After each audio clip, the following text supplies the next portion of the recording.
proceed further, I would like to take the opportunity to introduce today's chief guest and keynote speaker, Dr. Surinder Singh Kukalji.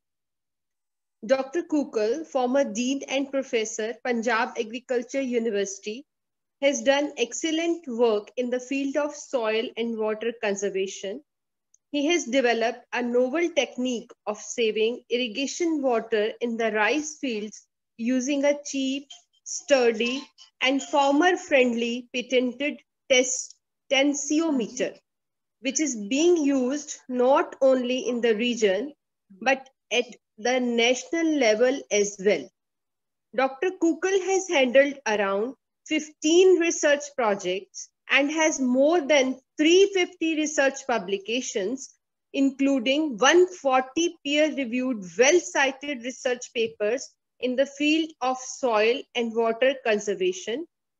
He has several awards to his credit, the most prominent being Fellow of National Academy of Agriculture Sciences and Indian Society of Soil Science, Honorary Member of Watershed Management Society of Iran, Dr. G.S. Khush Distinguished Professor Award, 12th International Congress Commemoration Award, and Best Researcher Award at PAU.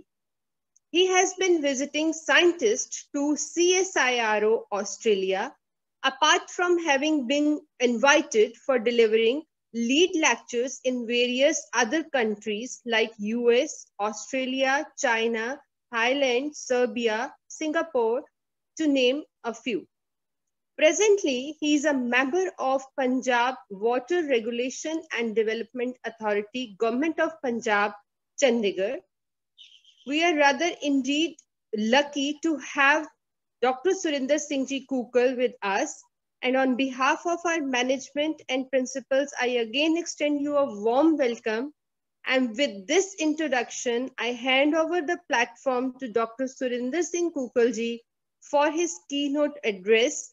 Sir, I humbly request you to take over the platform and share some snippets from your vast treasure of knowledge with us. Sir, please, over to you, sir. Thank you, Dr. Shaili. Sardar Barinder Singh Ji Sidhu, President of the Trust, Sardar Patel Ji, Sardar Jol Sahab, Sardar Harmil Singh Ji, and my guru, my mentor, Dr. Hardeep Singh sir. In fact, when Dr. Shaili was introducing me to the audience, ਤਾਂ ਮੈਨੂੰ ਇਹ ਲੱਗਿਆ ਕਿ ਸਭ ਤੋਂ ਵੱਡੀ ਜਿਹੜੀ ਇੱਕ ਕਮੀ ਇਹ ਰਹਿ ਗਈ ਹੈ ਕਿ I am the product of Dr. Hardeep Singh sir. ਮੇਰੇ ਗੁਰੂ ਨੇ, ਮੇਰੇ ਮੈਂਟਰ ਨੇ, ਔਰ ਮੈਂ ਇਹ ਸਮਝਦਾ ਕਿ ਜਦੋਂ ਗੁਰੂ ਦੇ ਸਾਹਮਣੇ ਬੋਲਣਾ ਪਵੇ ਤਾਂ ਬਹੁਤ ਜ਼ਿਆਦਾ ਘਬਰਾਹਟ ਹੁੰਦੀ ਹੈ ਕਿਉਂਕਿ ਗੁਰੂ ਗੁਰੂ ਹੈ ਤੇ ਚੇਲਾ ਚੇਲਾ ਹਮੇਸ਼ਾ।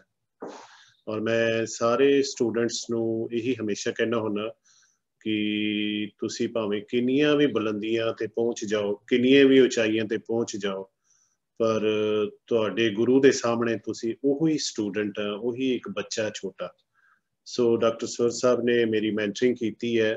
ਮੈਂ ਹੁਣ ਤੱਕ ਸਾਰਿਆਂ ਨੂੰ ਕਹਿਣਾ ਹੁੰਦਾ ਕਿ ਜਿੱਥੇ ਤੱਕ ਵੀ ਮੈਂ ਪਹੁੰਚਿਆ ਅੱਜ ਦੀ ਡੇਟ ਦੇ ਵਿੱਚ, it is all because of his mentorship. ਉਹਨਾਂ ਦੀਆਂ ਬਲੈਸਿੰਗਸ ਹਮੇਸ਼ਾ ਮੇਰੇ ਨਾਲ ਹੁੰਦੀ ਹੈ।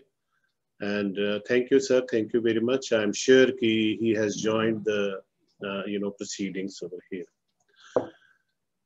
I'm really thankful. Dr. Sur is here. Hanji, okay. In fact, ਜਿਹੜੀ ਅੱਜ ਦੀ ਟਾਕ ਹੈ, ਮੈਂ ਇਹਨੂੰ ਕੋਸ਼ਿਸ਼ ਕੀਤਾ ਟੌਪਿਕ ਨੂੰ ਇਸ ਤਰ੍ਹਾਂ ਰੱਖਣ ਦਾ। I hope ਕਿ this is audible to everybody.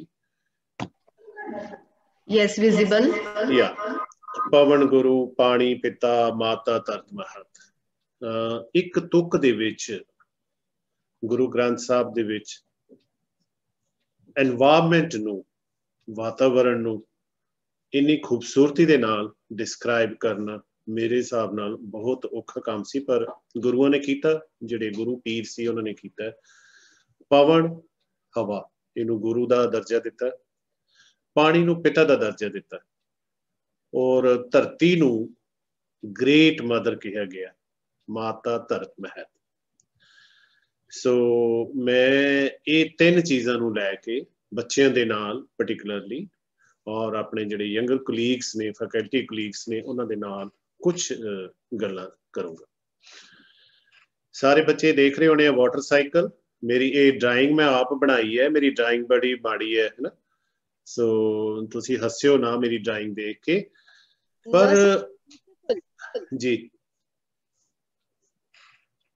Okay, ਸੋ ਇਹ ਜਿਹੜੇ ਕੁਦਰਤੀ ਸਾਈਕਲ ਨੇ, ਤੁਸੀਂ ਦੇਖੋ ਜਿਹੜੀ ਕੁਦਰਤ ਨੇ ਸਾਡੇ ਜਿਉਣ ਵਾਸਤੇ ਕੁਝ ਸਾਈਕਲ ਬਣਾਏ, ਜਿਹਨੂੰ ਅਸੀਂ ਕਾਰਬਨ ਸਾਈਕਲ ਕਹਿੰਦੇ ਹਾਂ, ਪਾਣੀ ਦਾ ਸਾਈਕਲ ਕਹਿੰਦੇ ਹਾਂ। ਕਿੰਨੀ ਖੂਬਸੂਰਤ ਚੀਜ਼ ਹੈ ਕਿ ਜਿਹੜਾ ਪਾਣੀ ਹੈ ਉਹ ਵਾਸ਼ਪੀਕਰਨ ਹੋ ਕੇ ਧਰਤੀ ਤੋਂ ਉੱਡਦਾ, ਸਮੁੰਦਰ ਦਰਿਆਵਾਂ ਤੋਂ ਪਾਣੀ ਉੱਡ ਕੇ ਉੱਪਰ ਜਾਂਦਾ, ਉੱਪਰ ਜਾ ਕੇ ਕੰਡੈਂਸ ਹੋ ਜਾਂਦਾ, ਬੱਦਲ ਬਣਦੇ ਹੈ। ਫਿਰ ਜਦੋਂ ਬੱਦਲਾਂ ਦੇ ਵਿੱਚ ਨਮੀ ਵੱਧ ਜਾਂਦੀ ਹੈ ਤਾਂ ਬੱਦਲ ਭਾਰੇ ਹੋ ਕੇ ਥੱਲੇ ਨੂੰ ਆਉਣਾ ਸ਼ੁਰੂ ਕਰਦੇ ਆ, ਔਰ ਜਿਵੇਂ ਜਿਵੇਂ ਥੱਲੇ ਆਉਂਦੇ ਆ ਤਾਂ ਟੈਂਪਰੇਚਰ ਵਧਣ ਕਰਕੇ ਤਾਂ ਮੀਂਹ ਵਰਸਣਾ ਸ਼ੁਰੂ ਹੋ ਜਾਂਦਾ ਹੈ। ਜਿੱਥੇ ਜਿਹੜੇ ਪਾਸੇ ਟੈਂਪਰੇਚਰ ਘੱਟ ਹੈ ਉੱਥੇ ਬਰਫ਼ ਪੈਣੀ ਸ਼ੁਰੂ ਹੋ ਜਾਂਦੀ ਹੈ। ਫਿਰ ਇਹ ਪਾਣੀ ਜਿਹੜਾ ਮੀਂਹ ਦਾ ਪਾਣੀ ਜਾਂ ਬਰਫ਼ ਦਾ ਪਾਣੀ ਜਦੋਂ ਇਸ ਧਰਤੀ ਤੇ ਡਿੱਗਦਾ ਤਾਂ ਕਾਫੀ ਸਾਰਾ ਪਾਣੀ ਜ਼ਮੀਨ ਦੇ ਵਿੱਚ ਚਲਿਆ ਜਾਂਦਾ। ਤੁਸੀਂ ਦੇਖੋ ਜ਼ਮੀਨ ਦੇ ਵਿੱਚ ਪਾਣੀ ਜਾ ਰਿਹਾ। ਉਸ ਤੋਂ ਬਾਅਦ ਇੱਕ ਵਾਰੀ ਇਹ ਜ਼ਮੀਨ ਦੇ ਵਿੱਚ ਚਲਾ ਗਿਆ, ਫਿਰ ਇਹ ਥੱਲੇ ਸਾਡੇ ਵਾਟਰ ਟੇਬਲ ਨੂੰ, ਜਿਹਨੂੰ ਅਸੀਂ ਗਰਾਊਂਡ ਵਾਟਰ ਰਿਸੋਰਸ ਕਹਿੰਦੇ ਹਾਂ, ਜਿਹੜਾ ਕਿ ਸਾਡੇ ਕੋਲ, ਅਸੀਂ ਬੜੇ ਖੁਸ਼ਕਿਸਮਤ ਹਾਂ, ਲੱਕੀ ਹਾਂ ਕਿ ਪੰਜਾਬ ਦੇ ਵਿੱਚ ਸਾਡੇ ਕੋਲ ਪਾਣੀ ਦਾ ਜ਼ਖੀਰਾ ਜਿਹੜਾ ਜ਼ਮੀਨਦੋਜ਼ ਪਾਣੀ ਜਿਹਨੂੰ ਕਹਿੰਦੇ ਆ, ਜਾਂ ਅੰਗਰੇਜ਼ੀ ਦੇ ਵਿੱਚ ਗਰਾਊਂਡ ਵਾਟਰ ਕਹਿੰਦੇ ਆ।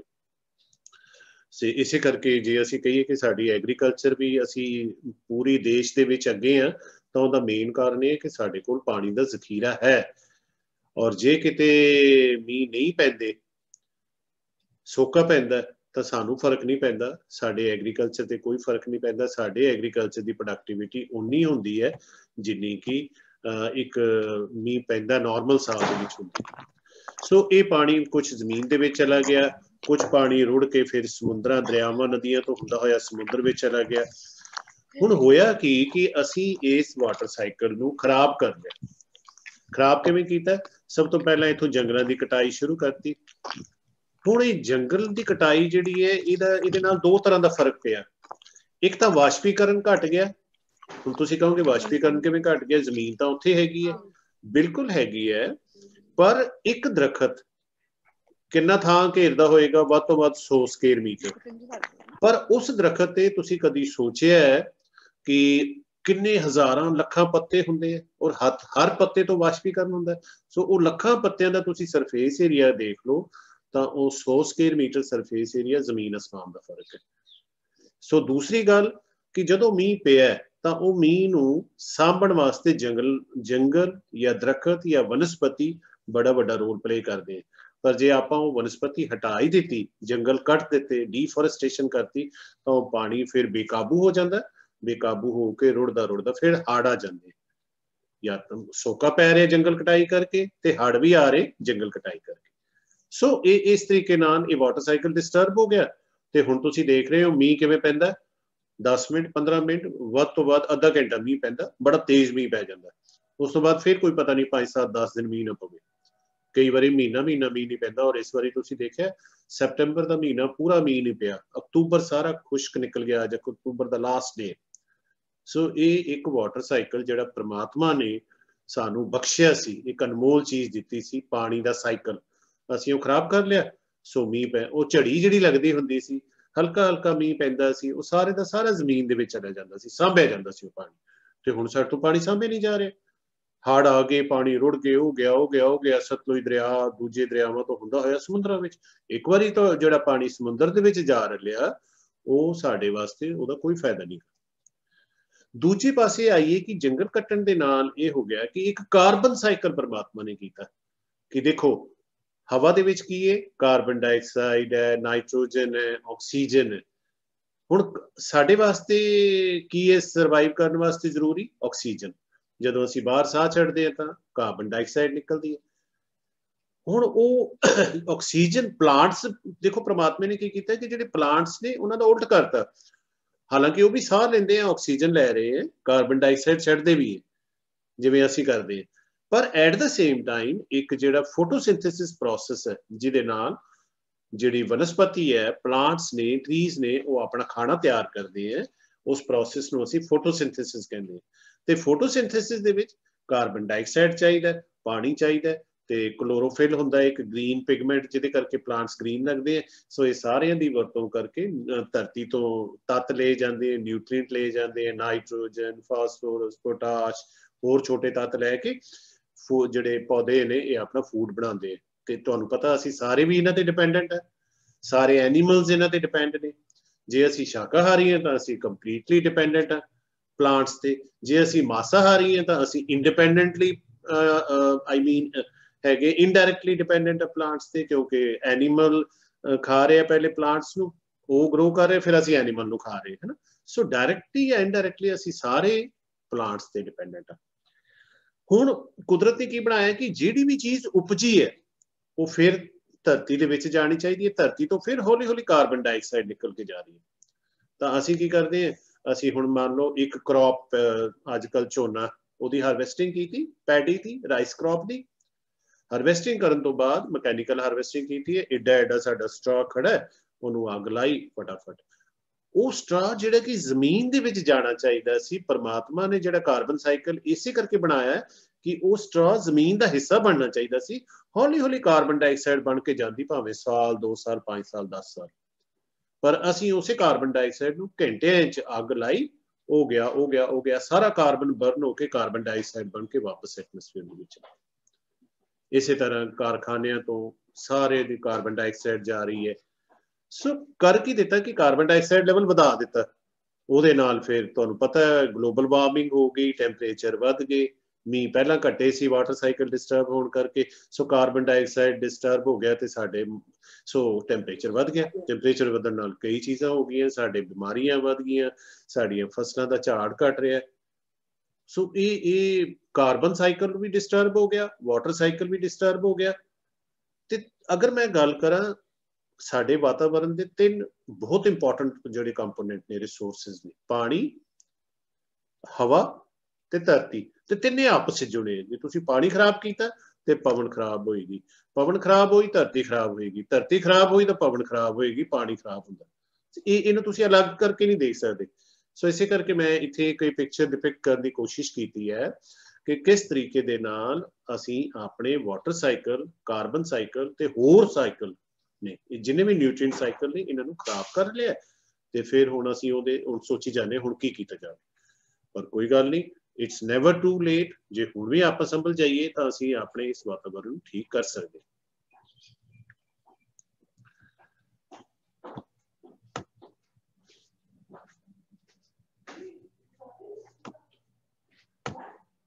ਓਕੇ, ਹੁਣ ਦੇਖਿਓ ਜੀ, ਪਾਣੀ ਦੀ ਕਿੱਲਤ ਹੈ, ਹਰ ਪਾਸੇ ਪਾਣੀ ਦੀ ਕਿੱਲਤ। ਕੀ ਕੀਤਾ ਜਾਵੇ?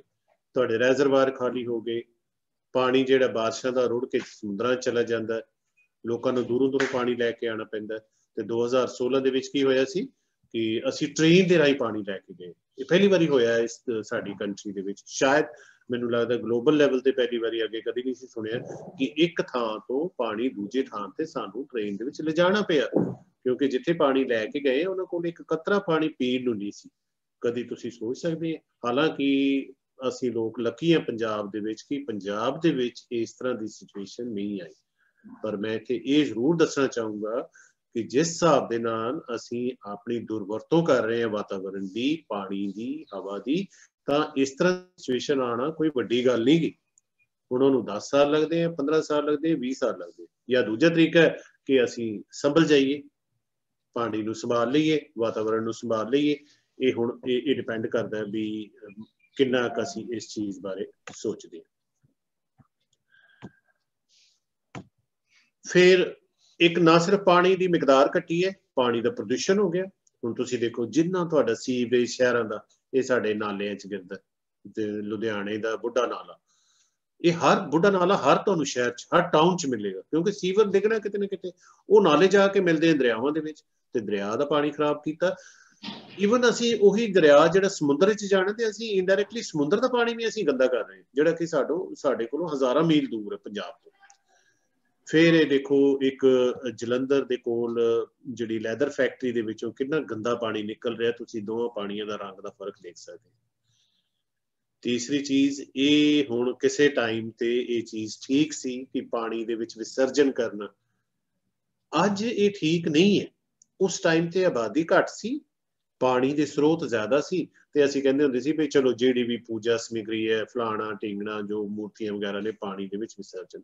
अज आबादी साडी किन्ने गुना वध चुकी है ते पानी दे स्रोत वधे नहीं, पानी दे स्रोत उन्ने भी नहीं रहे, पानी दे स्रोत सगों घट गए ने। ते की सानू इत्थे सोचना नहीं पैना? मैं ये आई एम सॉरी कि अगर मैं किसी दे सेंटीमेंट्स नू हर्ट कर रहा, पर हुण इस चीज़ दा टाइम नहीं है। मैं इत्थों तक कह रहा कि मैं मैनू बड़ी खुशी हुई ਜਦੋਂ ਮੈਨੂੰ पता नहीं सी कि ਅਸੀਂ ਜਦੋਂ ਸਾਡੇ अंतिम संस्कार ਹੁੰਦਾ सिख धर्म ਦੇ ਵਿੱਚ ਤਾਂ ਅਸੀਂ ਜਿਹੜੀਆਂ ਉਹ ਅਸਥੀਆਂ ਨੇ ਉਹਨਾਂ ਦਾ ਜਲ ਪ੍ਰਵਾਹ ਕਰਦੇ ਹਾਂ। ਤਾਂ ਮੈਂ ਸੋਚਿਆ ਸੀ, ਮੈਂ ਆਪਣੇ ਘਰ ਵੀ ਕਿਹਾ ਹੋਇਆ ਸੀ ਕਿ ਮੇਰੀਆਂ ਜਿਹੜੀਆਂ ਅਸਥੀਆਂ ਹੋਣਗੀਆਂ ਉਹਨਾਂ ਨੂੰ ਜਲ ਪ੍ਰਵਾਹ ਨਾ ਕਰਿਓ, ਉਹਨੂੰ ਇੱਥੇ ਕਿਤੇ ਵਿਹੜੇ ਵਿੱਚ ਹੀ ਦੱਬ ਦਿਓ ਜ਼ਮੀਨ ਦੇ ਵਿੱਚ। ਫਿਰ ਮੈਂ ਸੋਚਿਆ ਕਿ ਕੀ ਸਾਡੇ ਕੁਝ ਇਹ ਧਾਰਮਿਕ ਤੌਰ ਤਾਂ ਨਹੀਂ ਹੈਗਾ ਜ਼ਰੂਰੀ ਕਿ ਇਹਨੂੰ ਨਹੀਂ ਜਲ ਪ੍ਰਵਾਹ ਹੀ ਕਰਨਾ। फिर कुछ विद्वानों नाल मैं गल की, मैं सगों उन्होंने ये कहा, मैं कहा भी सानू एक फैसला सिख धर्म नूं लै लेना चाहिए कि अस्थियां जल प्रवाह करनियां मना कर दी। तो फिर मैनूं ये पता लगे कि सिख धर्म दे विच कोई जरूरी नहीं कि जल प्रवाह ही करना। हुण गल उही सी कि उस टाइम ते चलदे हुंदे सी, दरिया वगदे सी बड़े वधिया, ते आबादी थोड़ी सी, चलो अस्थियां रोटियां पानी च चलियां गईयां। पर हुण जे असीं ਉਹ पानी दरिया है कित्थे, सुके दरिया ने, ये जो कुछ सुट्टिया जांदा नहरां दे विच तुसीं देख रहे हो, ये उसे वेले बेचारे बच्चे गरीब गुरबे आके वो चुकण दी कोशिश करदे आ। ते इहदे नाल किन्ना पानी जिहड़ा साडा गंदा हुंदा, ਉਹ नहर किन्नी गंदी हुंदी है। तुसीं कदी इत्थे नहर सुकदी है, किसी भी सिधवा नहर देख लो तुहाडे कोलों लंघदी है, उत्थे देख लिओ पानी दा की हाल हुंदा। ਜਦੋਂ नहर सुक्की हुंदी है ते किन्ना स्टिंकिंग स्मैल उत्थों आ रही हुंदी। इत्थे सानू अपनी सोच बदलनी पैनी है, सानू एजुकेट करना पैना लोगों नू। मैनू बड़ा फील होंदा जदों इत्थे कई बारी ड्राइव करीदा तां सतलुज दरिया ते लोग गड्डी दरिया पुल दे उपर खड़ी कीती हुंदी है ते ओह सुट्टण दे विच, पूजा करन दे विच मस्त हुंदे आ। बड़ा गुस्सा भी आंदा बई तुसीं गड्डी किते अगे पिछे ला लो। बाकी ओह दरिया दे विच पानी नू गंदा करना साडा कोई राइट नहीं है कि असीं कुदरत दी अनमोल दात नू इस तरह खराब करिए। सो ये जिहड़े बच्चे देख रहे हैं, ये बच्चे तुसीं सोचो बेटे, अपने घर डिस्कस करो, कोशिश करो अपने पेरेंट्स को कन्विंस करने दी। क्यों? क्योंकि छोटे बच्चों को कन्विंस करना बड़ा आसान है, वड्डे जिहड़े मेरे वर्गे ने जिन्हां दी सोच बुढ़ी हो चुकी है, उन्होंने कन्विंस करना बहुत औखा। इस करके मैं हमेशा कोशिश करता हूँ जदों मैनूं मौका मिलता है कि बच्चों के सामने बोलना, तो मेरे अंदर एक जोश पैदा हो जाता, मैं खुश हो जाना कि बच्चे तुहाडा मैसेज स्प्रैड कर सकते हैं। बच्चों दे विच ताकत है, बच्चे कन्विंस हो जाते हैं छेती कीते।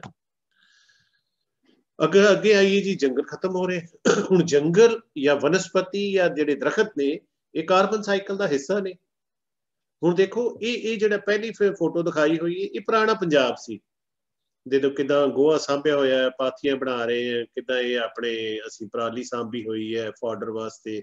दरखत देखो तुसीं, थां थां ते दरखत, बाउंड्री खेत दे आसे पासे दरखत हुंदे सी। ट्यूबवैल ते 3-4 दरखत लाए हुंदे सी, अज असीं ट्यूबवैल ते भी दरखत लाने बंद करते, कट ही दित्ते सगों। सो उहदे नाल की होया, जे तुसीं पंजाब दे विच देखोगे तां ये जिहड़ा तुहानूं नीला हिस्सा pie chart they which this रहा है, नीला हिस्सा, ये सारा बिना दरख्तां तो, बिना जंगलों तो एरिया, नॉन फॉरेस्ट एरिया 96%। सिर्फ 4% एरिया कहा जाता, 4-5% एरिया जिहड़ा वो जंगल ने, पर वो भी सो कॉल्ड जंगल ने। एवें उहदे विच असीं जिहड़े अपने साडे सड़कां दे आसे पासे दरखत लगे हैं, उहनूं भी गिणदे आ उस एरिया नूं भी, हालांकि वो जंगल नहीं गा। तो वो करके असीं कागज़ां दा ढिड भरिया होया, पर still despite of that 96% area without forest है। सिर्फ 4% एरिया जिहड़ा कि होना कितना चाहिए सी, 16 तो 20% एरिया पंजाब दा फॉरेस्ट एरिया होना चाहिए, पर है कितना, 4 तो 5%।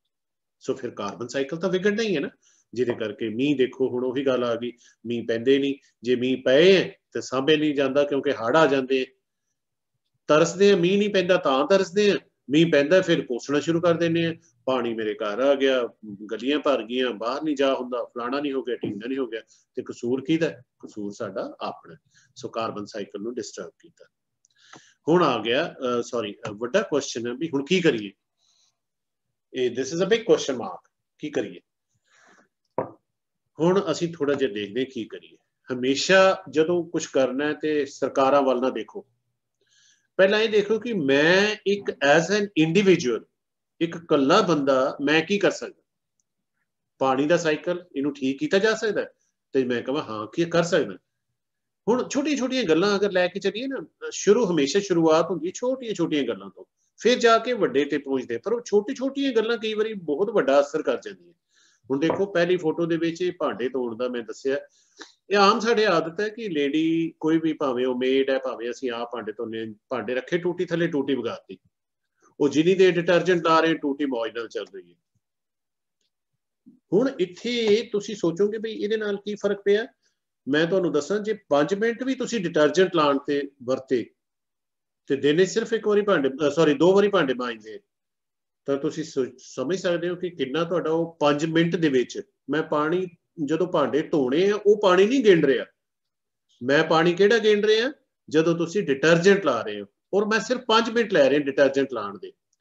ਸੋ ਡੇਲੀ ਬੇਸਿਸ ਤੇ ਤੁਸੀਂ 2 ਵਾਰੀ ਭਾਂਡੇ ਧੋਨੇ ਆ, 5 ਮਿੰਟ ਡਿਟਰਜੈਂਟ ਲਾਣੇ ਆ, ਟੈਪ ਚੱਲ ਰਿਹਾ ਹੁੰਦਾ ਤੇ ਉਸ ਵੇਲੇ 5 ਮਿੰਟਾਂ ਦੇ ਵਿੱਚ ਕੈਨ ਯੂ ਬਲੀਵ 26,000 ਤੋਂ 36,000 ਲੀਟਰ ਪਾਣੀ ਇੱਕ ਸਾਲ ਦੇ ਵਿੱਚ ਜ਼ਾਇਆ ਚਲਿਆ ਜਾਂਦਾ, क्योंकि डिटर्जेंट लाने लगे तो असीं टूटी बंद रख सकते हैं ना, वो तो कोई फर्क नहीं ना पिया। तो 36,000 पानी लीटर पानी अगर बचा लिया तो 300 लीटर पानी तो एक बंदे की रिक्वायरमेंट है एक दिन की, तुसीं हिसाब ला लो भी कितना पानी तुसीं ओहदा कर सकते हैं, 4-5 साल का पानी ओहदा बचा ले। इसी तरह टूटियां लीक बड़ा आम है साडे घरां टूटियां लीक करदियां रहिंदियां, टूटियां लीक करन दा मैं हिसाब लाया सारा 1500 तो लैके 4500 लीटर पानी टूटी लीक करन ते ही चला जाता, जिहड़ा कि असीं सोचदे की होया यार टिप टिप डिग रहा है, टिप टिप डिग रहा पानी। फिर आगे आओ तुसीं शॉवर है, शॉवर नाल असीं मेरी बेनती है प्लीज सारे म्यूट कर लो क्योंकि हो रही है। शॉवर की गल करिए ते मतलब सानू खुशी होंदी है भी शॉवर नाल नहा रहे, हुण शॉवर नाल नहा रहे हैं तो मैं हिसाब लाया भी 5 मिनट भी अगर तुसीं नहाने शॉवर थले तो 50 लीटर पानी लगता है, तो उस तरह जो मैं नहा लवां तो नहान जावां मेरे वास्ते 15 लीटर बाल्टी भरी मैं बड़े आराम नाल नहा सकदा। वैसे मैं पर्सनली आधी बाल्टी नाल नहाना क्योंकि मैनू पानी की अहमियत का पता है। तो हुण तुसीं ये देखना कि 50 लीटर नाल नहाना है कि 15 लीटर नाल नहाना, 1/3 पानी बचाना कि नहीं, ये तुहाडा और तुसीं हिसाब ला लो, एक बारी भी रोज कर लो तो साल का कितना पानी बनता तुसीं कैलकुलेशन आप कर सकते हो। फिर जदों ब्रश करन जाईदा साडे आदत है फिर उही जो टूटी ऑन करती, ब्रश चक्या, ब्रश नूं धोता पहले, फिर उपर पेस्ट लाई, इन्ने नूं टूटी चलती रहिंदी है। तो ये मैं हिसाब लाया जी ਇਹਦੇ ਨਾਲ ਤੁਸੀਂ अगर एक बारी ब्रश करते, वैसे मोस्टली 2-2 बारी भी करते लोग, जे एक बारी भी ब्रश करते हैं तो 24 लीटर पानी खर्च हो जाता है रोज का, 24 लीटर पानी। तो साढ़े इत्थे कई बारी मैं देखा कि पानी चले जाता टूटी दे विच, तो मैं फिर मग लैके करता, मेरे अद्धे मग नाल मैं ब्रश कर लेना, तो अद्धे मग का मतलब आधा लीटर, तो कित्थे 24 लीटर तो कित्थे आधा लीटर। हुणे तुसीं देखना कि करना। अगे आइए तो ये कारां धोण वाली साडी, मैं सॉरी टू से बड़ी वड्डी बीमारी है अजकल। वो बेचारे लोड़वंद लोग ने वो 300 रुपया लैंदे है, 300-400 रुपया ते रोज आके तुहाडी गड्डी धो दिंदे हैं, भावें गड्डी धोण दी लोड़ है या नहीं है, ते धोंदे भी इस तरह ने पाइप लैके।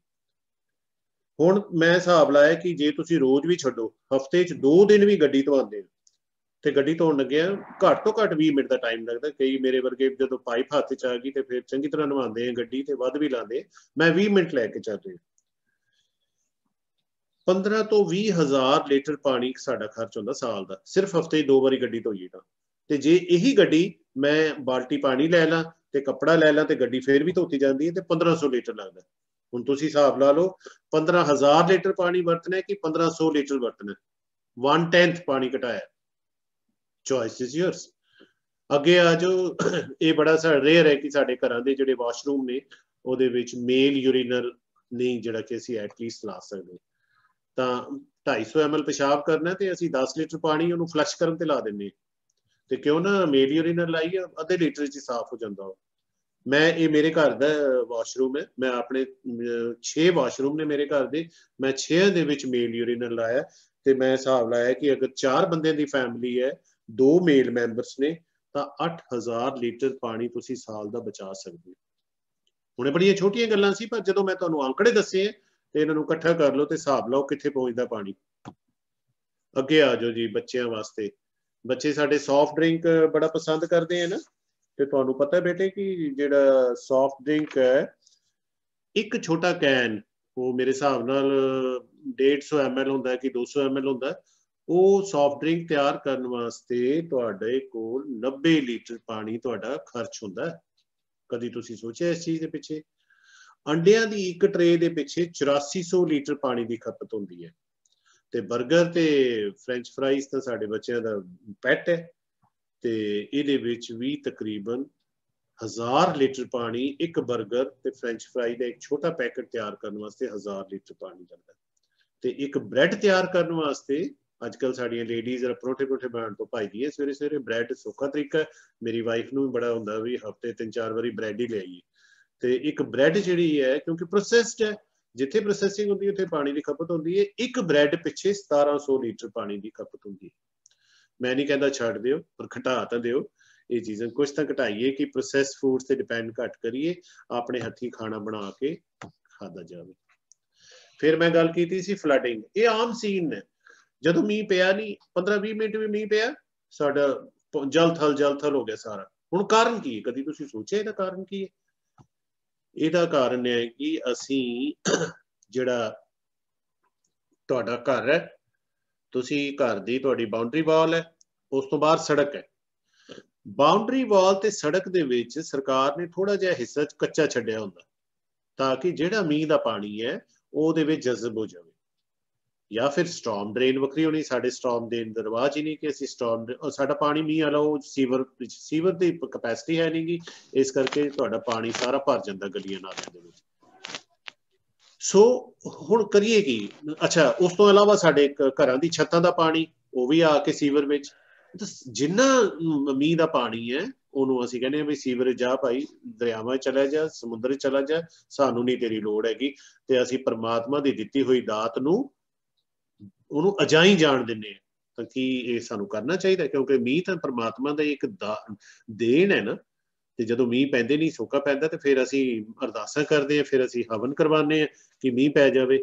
ਤਾਂ ਫਿਰ ਜਦੋਂ ਪੈ ਗਿਆ ਫਿਰ ਸਾਨੂੰ ਸਾਂਭਣਾ ਨਹੀਂ ਆਉਂਦਾ। ਹੁਣ ਇੱਕ ਛੋਟੀ ਜਿਹੀ ਗੱਲ ਹੈ ਕਿ ਅਸੀਂ ਆਪਣੇ ਘਰਾਂ 'ਚ ਕਰ ਸਕਦੇ ਹਾਂ। ਇਹ ਮੇਰੇ ਘਰ ਦੀ ਐਗਜ਼ਾਮਪਲ ਹੈ, ਕਿਉਂਕਿ ਮੈਂ ਹਮੇਸ਼ਾ ਗੱਲ ਉਹੀ ਕਹਿੰਦਾ ਹੁੰਦਾ ਜੋ ਪਹਿਲਾਂ ਮੈਂ ਆਪ ਪ੍ਰੈਕਟਾਈਜ਼ ਕਰਦਾ। ਮੈਂ ਆਪਣੇ ਘਰ ਦੇ ਵਿੱਚ ਲਾਨ ਦੇ ਵਿੱਚ ਇੱਕ ਅੰਡਰਗਰਾਊਂਡ ਟੈਂਕ ਬਣਾਇਆ, ਤੁਸੀਂ ਦੇਖੋ, ਔਰ ਇਹਦੀ ਕਪੈਸਿਟੀ ਜਿਹੜੀ ਹੈ ਇਹ 30,000 ਲੀਟਰ ਕਪੈਸਿਟੀ ਹੈ। ਮੇਰਾ ਜਿੰਨਾ ਛੱਤ ਦਾ ਪਾਣੀ, ਇਹ ਸਾਰੀਆਂ ਪਾਈਪਾਂ ਚਾਰੇ ਪਾਸਿਓਂ ਛੱਤ ਦੇ ਆ ਰਹੀ ਹੈ। ਇਹਦੇ ਵਿੱਚ ਇਸ ਤੋਂ ਪਹਿਲਾਂ ਇੱਕ ਛੋਟਾ ਸੈਡੀਮੈਂਟ ਟੈਂਕ ਬਣਾ ਲਿਆ, ਤਾਂ ਕਿ ਜਿਹੜਾ ਵੀ ਡਸਟ ਵਗੈਰਾ ਮਿੱਟੀ ਹੈ ਉਹ ਸੈਟਲ ਹੋ ਜਾਵੇ ਉਹਦੇ ਵਿੱਚ, ਫਿਰ ਨਿੱਥਰ ਕੇ ਪਾਣੀ ਮੇਨ ਟੈਂਕ 'ਚ ਜਾਵੇ। ਤੇ ਟੈਂਕ ਨੂੰ ਮੈਂ ਉੱਪਰੋਂ ਕਵਰ ਕਰਦਾ, ਤੁਸੀਂ ਇਹ ਦੇਖ ਰਹੇ ਹੋ, ਕਵਰ ਕਰਕੇ, ਕਿਉਂਕਿ ਉਹਦਾ ਜਿਹੜਾ ਟੈਂਕ ਦਾ ਲੈਂਟਰ ਪਾਇਆ ਉਹ 1 ਫੁੱਟ ਥੱਲੇ ਪਾ ਲਿਆ, ਤੇ ਉੱਪਰ ਫਿਰ ਮਿੱਟੀ ਲਾ ਕੇ ਘਾਹ ਲਾਤਾ। ਮੇਰੇ ਸਪੇਸ ਵੀ ਖਰਾਬ ਨਹੀਂ ਹੋਈ, ਤੇ ਮੇਰਾ ਫਸਟ ਕਲਾਸ ਇਸ ਵੇਲੇ ਮੇਰਾ ਹੁਣ ਟੈਂਕ ਭਰਿਆ ਹੋਇਆ। ਤਕਰੀਬਨ ਅੱਧਾ ਰਹਿ ਗਿਆ, ਕਿਉਂਕਿ ਅਕਤੂਬਰ ਮਹੀਨੇ 'ਚ ਮੀਂਹ ਪਿਆ ਨਹੀਂ। ਤਾਂ ਮੈਂ ਜਿੰਨਾ ਆਪਣੇ ਲਾਨ ਨੂੰ, ਪਿੱਛੇ ਕਿਚਨ ਗਾਰਡਨ, ਇਹਦੇ ਵਿੱਚ ਇੱਕ ਮੋਟਰ ਫਿਕਸ ਕਰਤੀ, ਬਸ ਬਟਨ ਦਬਾਉਣਾ, ਤੁਸੀਂ ਪਾਣੀ ਜਿੱਥੇ ਮਰਜ਼ੀ ਵਰਤੋ।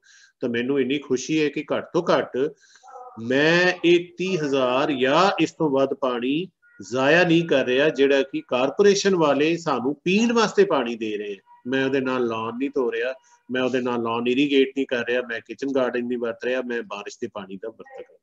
ਮੈਨੂੰ ਬੜੀ ਤਸੱਲੀ ਹੁੰਦੀ ਹੈ ਆਪਣੇ, ਭਾਵੇਂ ਮੇਰੇ ਇਹਦੇ ਤੇ ਖਰਚਾ 1.25 ਲੱਖ 1.5 ਲੱਖ ਰੁਪਇਆ ਜ਼ਰੂਰ ਆਇਆ, ਪਰ ਮੈਂ ਇੰਨਾ ਖੁਸ਼ ਹਾਂ, ਮੇਰੇ ਆਪਣੇ ਮਨ ਦੇ ਵਿੱਚ ਇੰਨੀ ਤਸੱਲੀ ਹੈ ਕਿ ਮੈਂ ਕੁਛ ਨਾ ਕੁਛ ਕੰਟਰੀਬਿਊਟ ਜ਼ਰੂਰ ਕਰ ਰਹੇ ਹਾਂ ਪਾਣੀ ਨੂੰ ਕੰਜ਼ਰਵ। ਤਾਂ ਕਈ ਅਸੀਂ ਸਾਰੇ ਆਪਣੇ ਘਰਾਂ 'ਚ ਕਰ ਸਕਦੇ ਹਾਂ? ਬਿਗ ਕੁਐਸਚਨ ਮਾਰਕ ਕਰ ਸਕਦੇ ਹਾਂ। ਥੋੜਾ ਜਿਹਾ ਹਿੰਮਤ ਕਰਨ ਦੀ ਗੱਲ ਹੈ, ਸੋਚਣ ਦੀ ਗੱਲ ਹੈ, ਔਰ ਉਹ ਤਾਂ ਹੀ ਅਸੀਂ ਸੋਚਾਂਗੇ, ਪਹਿਲਾਂ ਅਸੀਂ ਕਨਵਿੰਸ ਹੋਵਾਂਗੇ ਕਿ ਪਾਣੀ ਦੀ ਵੈਲਿਊ ਜਿਹੜੀ ਹੈ ਉਹ ਕਿੰਨੀ ਹੈ। ਉਸ ਤੋਂ ਬਾਅਦ ਆਓ ਜੀ, ਤੁਸੀਂ ਇਹ ਹੁਣ ਦੇਖੋ, ਤੁਸੀਂ ਇਹ ਤਾਂ ਕਰ ਹੀ ਸਕਦੇ ਆ ਨਾ। ਚਲੋ ਮੈਂ 1.5 ਲੱਖ ਰੁਪਇਆ ਲਾਇਆ, ਤੁਸੀਂ ਘੱਟ ਤੋਂ ਘੱਟ ਇਹ ਕਹੋ ਬਈ ਕੁਛ ਗੱਲ ਨਹੀਂ। ਜੇ ਮੈਂ ਬੱਚਿਆਂ ਨੂੰ ਕਹਿਣਾ ਕਿ ਜੇ ਸਾਡੇ ਪੇਰੈਂਟਸ ਨੂੰ ਮੈਂ ਕਿਹਾ ਸੀ, ਮੈਨੂੰ ਡਾਂਟ ਪੈ ਗਈ ਅੱਗੋਂ, ਮੇਰੇ ਕੋਲ ਨਹੀਂ ਇੰਨੇ ਪੈਸੇ ਹੈਗੇ, ਮੈਂ ਕਰੂੰ ਫਲਾਣਾ ਢੀਂਗਣਾ, ਤਾਂ ਫਿਰ ਤੁਸੀਂ ਇੱਕ ਛੋਟੀ ਟੈਂਕੀ ਲੈ ਕੇ 500 ਲੀਟਰ ਦੀ, 1000 ਲੀਟਰ ਦੀ, ਤੇ ਇੱਥੇ ਛੱਤ ਦੇ ਵਿੱਚ ਇੰਨਾ ਕਰ ਸਕਦੇ ਹੋ ਕਿ ਇੱਕ ਇੱਟ ਉੱਚੀ ਕਰ ਦਿਓ। ਵੈਸੇ ਵੀ ਸਾਡੇ ਛੱਤਾਂ ਇਸ ਤਰ੍ਹਾਂ ਨਹੀਂ ਹੁੰਦੀਆਂ ਕਿ ਸਾਰਾ ਪਾਣੀ ਸਿੱਧਾ ਥੱਲੇ ਆਊਗਾ, ਤੇ ਪਾਈਪ ਐ ਕੱਢ ਕੇ ਤੇ ਇੱਥੇ ਸਿੰਪਲ ਜੀ ਪਾਈਪ ਲਾ ਕੇ ਇਹਨੂੰ ਕਰ ਲਓ। ਇਹ ਭਰ ਕੇ ਦਿਖਾ ਦਿਓ, ਤੁਹਾਡੇ ਪੇਰੈਂਟਸ ਆਪੇ ਕਨਵਿੰਸ ਹੋਣਗੇ। ਸੋ ਇਹ ਸਿੰਪਲ ਵੇ ਹਾਰਵੈਸਟਿੰਗ ਦਾ, ਔਰ ਪਹਾੜੀ ਇਲਾਕਿਆਂ 'ਚ ਆਮ ਕਰਦੇ ਆ ਲੋਕ, ਕਿਉਂਕਿ ਉਹਨਾਂ ਨੂੰ ਲੋੜ ਪੈਂਦੀ ਹੈ ਵਿਚਾਰਿਆਂ ਨੂੰ, ਉਹਨਾਂ ਦੇ ਸਿਰ ਪਈ ਹੁੰਦੀ ਹੈ। ਫਿਰ ਇਹ ਜਿਹੜੀ ਮੈਂ ਗੱਲ ਕੀਤੀ ਸੀ ਨਾ ਬਾਉਂਡਰੀ ਵਾਲ ਤੇ ਸੜਕ ਦੇ ਵਿੱਚ ਇਹ ਜਿਹੜਾ ਕੱਚਾ, ਇਹ ਬਹੁਤ ਜ਼ਰੂਰੀ ਹੈ, ਪਰ ਅਸੀਂ ਇਹਨੂੰ ਪੱਕਾ ਕਰ ਦਿੰਦੇ ਹਾਂ ਸਾਰਾ। ਨਹੀਂ ਨਹੀਂ ਜੀ, ਇਹ ਮਿੱਟੀ ਮੇਰੇ ਘਰ ਆਉਂਦੀ ਹੈ, ਮੇਰਾ ਅੰਦਰ ਗੰਦ ਪੈ ਰਿਹਾ, ਫਲਾਣਾ ਢੀਂਗਣਾ। ਅਸੀਂ ਨਹੀਂ ਸੋਚਦੇ ਕਿ ਇਹਦੀ ਅਹਿਮੀਅਤ ਕਿੰਨੀ ਹੈ।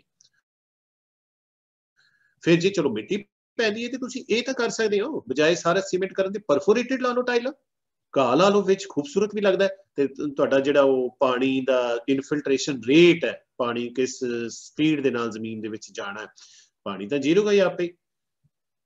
ਫਿਰ ਇਹ ਆ ਗਿਆ ਕਿ ਇਹ ਮੈਂ ਇਕੱਲੇ ਤੁਹਾਡੇ ਲੈਵਲ ਦੀ ਗੱਲ ਨਹੀਂ ਗੀ, ਇਹ ਇੱਕ ਸੁਸਾਇਟੀ ਲੈਵਲ ਦੀ ਗੱਲ ਹੈ। ਇੱਕ ਸਾਡੇ ਯੂਨੀਵਰਸਿਟੀ ਦੇ ਵਿੱਚ ਅਸੀਂ ਜਿੰਨਾ ਸਾਡਾ ਮੇਲਾ ਗਰਾਊਂਡ ਹੈ ਉਹਦੇ ਵਿੱਚ ਮੀਂਹ ਦਾ ਪਾਣੀ ਹੈ, ਅਸੀਂ ਇਹ ਸਿਸਟਮ ਰੀਚਾਰਜ ਦਾ ਬਣਾਇਆ ਹੋਇਆ, ਫਿਲਟਰ ਹੋ ਕੇ ਪਾਣੀ ਜ਼ਮੀਨ ਦੇ ਵਿੱਚ ਰੀਚਾਰਜ ਹੋ ਜਾਂਦਾ। ਸੋ ਇਹ ਤਾਂ ਇਹ ਕਮਿਊਨਿਟੀ ਲੈਵਲ ਤੇ ਹੈ, ਪਰ ਇਹ ਚੀਜ਼ਾਂ ਤੁਹਾਡੇ ਇੰਡੀਵਿਜੂਅਲ ਲੈਵਲ ਤੇ ਨੇ।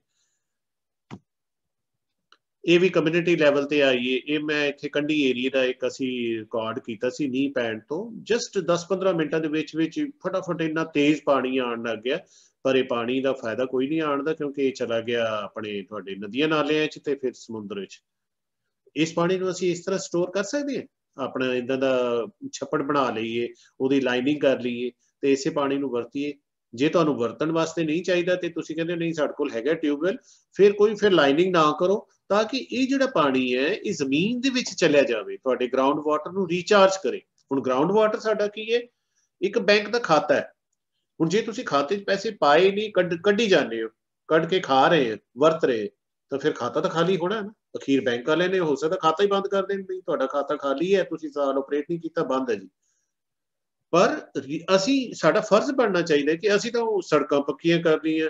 ਤੁਸੀਂ ਸ਼ਹਿਰ ਦੇ ਵਿੱਚ ਦੇਖੋ, ਲੁਧਿਆਣਾ ਸ਼ਹਿਰ ਹੈ, ਕੋਈ ਸ਼ਹਿਰ ਲੈ ਲਓ, ਮੈਂ ਹਮੇਸ਼ਾ ਕਹਿੰਦਾ ਹੁੰਦਾ ਕਿ ਸਾਡੀ ਯੂਨੀਵਰਸਿਟੀ ਥੋੜਾ ਜਿਹਾ ਹੈ ਜਿੱਥੇ ਮਿੱਟੀ ਦਿਸਦੀ ਹੈ, ਕੱਚਾ ਥਾਂ ਪਿਆ, ਅਦਰਵਾਈਜ਼ ਯੂਨੀਵਰਸਿਟੀ ਗੇਟ ਤੋਂ ਬਾਹਰ ਨਿਕਲ ਕੇ ਸਾਰਾ ਲੁਧਿਆਣਾ ਸ਼ਹਿਰ ਘੁੰਮ ਕੇ ਆ ਜਾਓ, ਤੁਹਾਨੂੰ ਕਿਤੇ ਵੀ ਮਿੱਟੀ ਨਹੀਂ ਦਿਸਦੀ। ਅਸੀਂ ਸਾਰਾ ਕੁਝ ਪੱਕਾ ਕੀਤਾ ਹੋਇਆ ਤੇ ਵਿਦ ਰਿਜ਼ਲਟ ਜਿਹੜਾ ਮੀਂਹ ਪੈ ਰਿਹਾ ਉਹ ਸਾਰੇ ਦਾ ਸਾਰਾ ਰੁੜ ਗਿਆ, ਰਨ ਆਫ ਬਣ ਗਿਆ। ਉਹ ਰੁੜ ਕੇ ਫਿਰ ਉਹੀ ਗੱਲ, ਸੀਵਰੇਜ, ਫਿਰ ਬੁੱਢੇ ਨਾਲੇ ਵਿੱਚ, ਫਿਰ ਸਤਲੁਜ ਦੇ ਵਿੱਚ ਤੇ ਫਿਰ ਸਮੁੰਦਰ ਦੇ ਵਿੱਚ।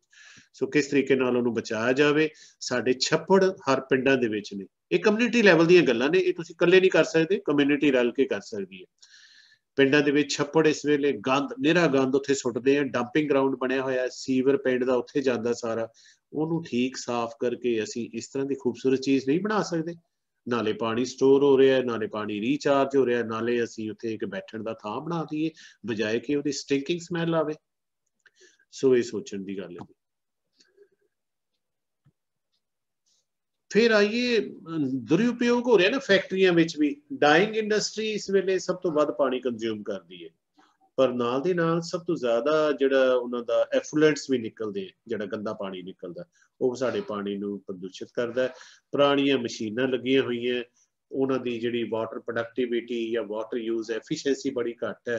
ਉਹਨਾਂ ਨੂੰ ਚਾਹੀਦਾ ਹੈ ਕਿ ਉਹਨਾਂ ਮਸ਼ੀਨਾਂ ਨੂੰ ਬਦਲਣ ਤਾਂ ਕਿ ਘੱਟ ਪਾਣੀ ਦੀ ਖਪਤ ਹੋਵੇ, ਘੱਟ ਐਫਲੂਐਂਟ ਨਿਕਲਣ ਤੇ ਪਾਣੀ ਨੂੰ ਬਚਾਇਆ ਜਾ ਸਕੇ। ਸੋ ਫੈਕਟਰੀਆਂ ਵਾਲਿਆਂ ਨੂੰ ਵੀ ਦੁਰਉਪਯੋਗ ਦਾ ਰੋਕਣਾ ਪੈਣਾ, ਇੰਡੀਵਿਜੂਅਲ ਲੈਵਲ ਤੇ ਵੀ। ਹੁਣ ਇੱਥੇ ਮੈਂ, ਕਿਉਂਕਿ ਤੁਸੀਂ ਜਿਹੜੇ ਬੱਚੇ ਹੋ, ਤੁਸੀਂ ਕੁਛ ਆ ਰਹੇ ਹੋਵੋਗੇ ਖੇਤੀਬਾੜੀ ਵੱਲੋਂ ਬੈਕਗਰਾਊਂਡ ਤੋਂ, ਕਈਆਂ ਦੇ ਪੇਰੈਂਟਸ ਇੰਡਸਟਰੀ ਚਲਾ ਰਹੇ ਹੋਣਗੇ, ਕਈਆਂ ਦੇ ਪੇਰੈਂਟਸ ਸਰਵਿਸ ਕਰਦੇ ਆ। ਸਿੰਪਲ ਆਪਣੇ ਘਰ ਦੇ ਵਿੱਚ ਵੀ ਤੁਸੀਂ ਬਥੇਰਾ ਕੁਛ ਕਰ ਸਕਦੇ ਹੋ, ਜਿਵੇਂ ਮੈਂ ਪਹਿਲਾਂ ਦੱਸਿਆ। ਸੋ ਇਹ ਤੁਸੀਂ ਆਪਣੇ ਪੇਰੈਂਟਸ ਨੂੰ ਕਨਵਿੰਸ ਕਰਨਾ। ਫਿਰ ਜਿਹੜਾ ਫੈਕਟਰੀ ਤੋਂ ਬਾਹਰ ਐਫਲੂਐਂਟ ਆ ਰਿਹਾ, ਗੰਦਾ ਪਾਣੀ ਆ ਰਿਹਾ, ਉਹਨੂੰ ਟ੍ਰੀਟ ਕਰਕੇ ਕਰ ਦਈਏ, ਬਾਹਰ ਸੁੱਟੀਏ, ਬਜਾਏ ਕਿ ਕਿਉਂ ਰੋਜ਼ ਅਖਬਾਰਾਂ 'ਚ ਆਉਂਦਾ ਹੈ ਕਿ ਇੰਨਾ ਗੰਦਾ ਪਾਣੀ ਆ ਰਿਹਾ ਬੁੱਢੇ ਨਾਲੇ ਦੇ ਵਿੱਚ, ਔਰ ਉਹਦੇ ਵਿੱਚ ਹੈਵੀ ਮੈਟਲਸ ਨੇ, ਸਾਡੇ ਫੂਡ ਚੇਨ ਦੇ ਵਿੱਚ, ਉਹੀ ਅਸੀਂ ਆਪ ਹੀ ਖਾ ਰਹੇ। ਲੁਧਿਆਣੇ ਵਿੱਚ ਮੈਂ ਤੁਹਾਨੂੰ ਦੱਸਾਂ, ਜਿੰਨੀ ਪੱਤਿਆਂ ਵਾਲੀ ਸਬਜ਼ੀਆਂ, ਦੂਜੀਆਂ ਸਬਜ਼ੀਆਂ ਨੇ, ਇਹ ਸਾਰੀਆਂ ਬੁੱਢੇ ਨਾਲੇ ਦੇ ਨਾਲ ਪਲਦੀਆਂ, ਮੈਜੋਰਟੀ ਅਗਰ ਸਾਰੀਆਂ ਨਹੀਂ ਤਾਂ। ਤੇ ਇਹ ਜਿਹੜਾ ਪਾਣੀ ਬੁੱਢੇ ਨਾਲੇ ਵਾਲਾ, ਇਹਦੇ ਵਿੱਚ ਨਾਈਟ੍ਰੇਟ ਜ਼ਿਆਦਾ ਨੇ। ਨਾਈਟ੍ਰੇਟ ਜ਼ਿਆਦਾ ਹੋਣ ਕਰਕੇ ਸਬਜ਼ੀਆਂ ਦੀ ਗਰੋਥ ਬੜੀ ਵਧੀਆ ਹੁੰਦੀ ਹੈ, ਤੇ ਜਿਹੜਾ ਫਾਰਮਰ ਹੈ ਕਹਿੰਦਾ ਲੈ ਵੀ ਇਹ ਤਾਂ ਮੌਜ ਲੱਗ ਗਈ ਮੇਰੀ, ਮੈਨੂੰ ਖਾਦ ਪਾਣ ਦੀ ਲੋੜ ਨਹੀਂ ਪਈ। ਪਰ ਉਹਦੇ ਨਾਲ ਨਾਲ ਇਸ ਪਾਣੀ ਦੇ ਵਿੱਚ ਹੈਵੀ ਮੈਟਲਸ ਨੇ, ਜਿਹੜੇ ਕਿ ਸਾਡੀ ਸਿਹਤ ਵਾਸਤੇ ਜ਼ਹਿਰ ਨੇ ਸਾਡੇ ਵਾਸਤੇ। ਉਹ ਹੈਵੀ ਮੈਟਲ ਦੀ ਆਪਟੇਕ ਵੀ ਹੋ ਜਾਂਦੀ ਹੈ ਪਲਾਂਟਸ, ਔਰ ਪਾਰਟਿਕੂਲਰਲੀ ਜਿਹੜੀਆਂ ਲੀਫੀ ਵੈਜੀਟੇਬਲਸ ਨੇ। ਤਾਂ ਫਿਰ ਕੀ ਅਸੀਂ ਉਹ ਜਿਹੜਾ ਇੰਡਸਟਰੀ ਵਾਲਾ ਉਹ ਐਫਲੂਐਂਟ ਸੁੱਟ ਰਿਹਾ, ਜਿਹਦੇ ਵਿੱਚ ਹੈਵੀ ਮੈਟਲਸ ਨੇ, ਲੈਡ ਹੈ, ਕ੍ਰੋਮੀਅਮ ਹੈ, ਤੇ ਕੀ ਫਿਰ ਉਹਦੇ ਘਰ ਹੀ ਨਹੀਂ ਖਪਤ ਹੋ ਰਹੀ ਉਸ ਚੀਜ਼ ਦੀ? ਸੋ ਸੋਚੋ ਇਸ ਚੀਜ਼ ਨੂੰ ਕਿ ਇਹ ਨਾ ਕਹੀਏ ਕਿ ਮੈਂ ਕੀ ਲੈਣਾ, ਮੈਂ ਤਾਂ ਆਪਣਾ ਪ੍ਰੋਫਿਟ ਦੇਖਣਾ। ਫਿਰ ਆਈਏ ਖੇਤੀਬਾੜੀ ਵਾਲੇ ਕਿਸਾਨ ਕਿਹੜੇ ਘੱਟ ਨੇ। ਇਹ ਪਰਾਲੀ ਜਿਹੜੀ ਹੈ ਜਿਹਨੂੰ ਅੱਗ ਲਾ ਰਹੇ, ਇਹ ਪਰਾਲੀ ਨੂੰ ਹੈਪੀ ਸੀਡਰ ਮਸ਼ੀਨ ਦੇ ਨਾਲ ਅਸੀਂ ਕਣਕ ਬੀਜ ਸਕਦੇ ਹਾਂ ਬੜੇ ਆਰਾਮ ਨਾਲ, ਪਰ ਨਹੀਂ, ਕਿਉਂਕਿ ਉਹ ਕਣਕ ਇਹੀ ਜਿਹੀ ਦਿਸਦੀ ਹੈ ਤੇ ਉਹਨਾਂ ਨੂੰ ਤਸੱਲੀ ਜੀ ਨਹੀਂ ਹੁੰਦੀ, ਨਹੀਂ ਨਹੀਂ ਲੈ ਵੀ ਇਹ ਮੇਰੀ ਤਾਂ ਕਣਕ ਵਧੀਆ ਨਹੀਂ ਹੋਗੀ, ਇਟ ਸ਼ੁੱਡ ਬੀ ਲਸ਼ ਗ੍ਰੀਨ। ਫਿਰ ਇੱਥੇ ਲੇਜ਼ਰ ਲੈਵਲਿੰਗ ਅਗਰ ਅਸੀਂ ਕਰੀਏ, ਲੇਜ਼ਰ ਲੈਵਲਿੰਗ ਨਾਲ ਪਾਣੀ ਬਚਾ ਸਕਦੇ ਹਾਂ। ਝੋਨੇ ਦੇ ਵਿੱਚ ਪਾਣੀ ਦੀ ਖਪਤ ਹੁੰਦੀ ਹੈ। ਮੈਂ ਤੁਹਾਨੂੰ ਦੱਸਾਂ ਝੋਨੇ ਦੇ ਵਿੱਚ ਕੀ ਮੈਂ ਦੇਖਿਆ ਕਿ ਪਾਣੀ ਖੜਾ, ਮੀਂਹ ਪੈ ਰਿਹਾ ਤੇ ਮੋਟਰ ਫਿਰ ਵੀ ਚੱਲ ਰਹੀ ਹੈ। ਇਹ ਐਕਸਟ੍ਰੀਮ ਕੇਸ ਹੈ। ਤੇ ਫਿਰ ਜੇ ਪੁੱਛੋ ਉਹ ਨਹੀਂ ਜੀ, ਫਿਰ ਮੈਂ ਕਿਹਾ ਜੀ ਉਹ ਬਿਜਲੀ ਕੱਲ ਨੂੰ ਪਤਾ ਨਹੀਂ ਆਵੇ ਨਾ ਆਵੇ, ਚਲੋ ਮੋਟਰ ਚੱਲਦੀ ਹੈ, ਆਟੋਮੈਟਿਕ ਸਟਾਰਟਰ ਲੱਗਿਆ, ਬਿਜਲੀ ਆਉਂਦੀ ਹੈ, ਪਾਣੀ ਪੈਣਾ ਸ਼ੁਰੂ ਹੋ ਜਾਂਦਾ ਹੈ। ਡਜ਼ਨਟ ਮੈਟਰ ਕਿ ਖੇਤ ਨੂੰ ਪਾਣੀ ਦੀ ਲੋੜ ਹੈ ਕਿ ਨਹੀਂ ਹੈ, ਬਿਜਲੀ ਫ੍ਰੀ ਮਿਲੀ ਹੋਈ ਹੈ, ਚਲੋ ਵਰਤੀ ਚਲੋ। ਸੋ ਇਹ ਜੇ ਬਿਜਲੀ ਫ੍ਰੀ ਹੈ ਤੇ ਇਹਦਾ ਮਤਲਬ ਇਹ ਨਹੀਂ ਕਿ ਅਸੀਂ ਜਿਹੜਾ ਦੁਰਉਪਯੋਗ ਕਰੀਏ, ਪਾਣੀ ਨੂੰ ਹੀ ਜ਼ਾਇਆ ਕਰਦੇ ਜਾਈਏ। ਸੋ ਮਲਚ ਦਾ ਇਸਤੇਮਾਲ ਕਰੀਏ। ਹੁਣ ਦੇਖੋ ਮਲਚ ਵਿਛਾਇਆ ਹੋਇਆ ਨਾ, ਪਾਣੀ ਦਾ ਵਾਸ਼ਪੀਕਰਨ ਘਟ ਗਿਆ, ਤੁਸੀਂ ਪਾਣੀ ਦੀ ਖਪਤ ਖੇਤ ਦੇ ਵਿੱਚ ਘਟਾਤੀ। ਸੋ ਇਹ ਛੋਟੀਆਂ ਛੋਟੀਆਂ ਚੀਜ਼ਾਂ ਕਰਕੇ ਅਸੀਂ ਬਹੁਤ ਕੁਝ ਜਿਹੜਾ ਕਰ ਸਕਦੇ ਹਾਂ।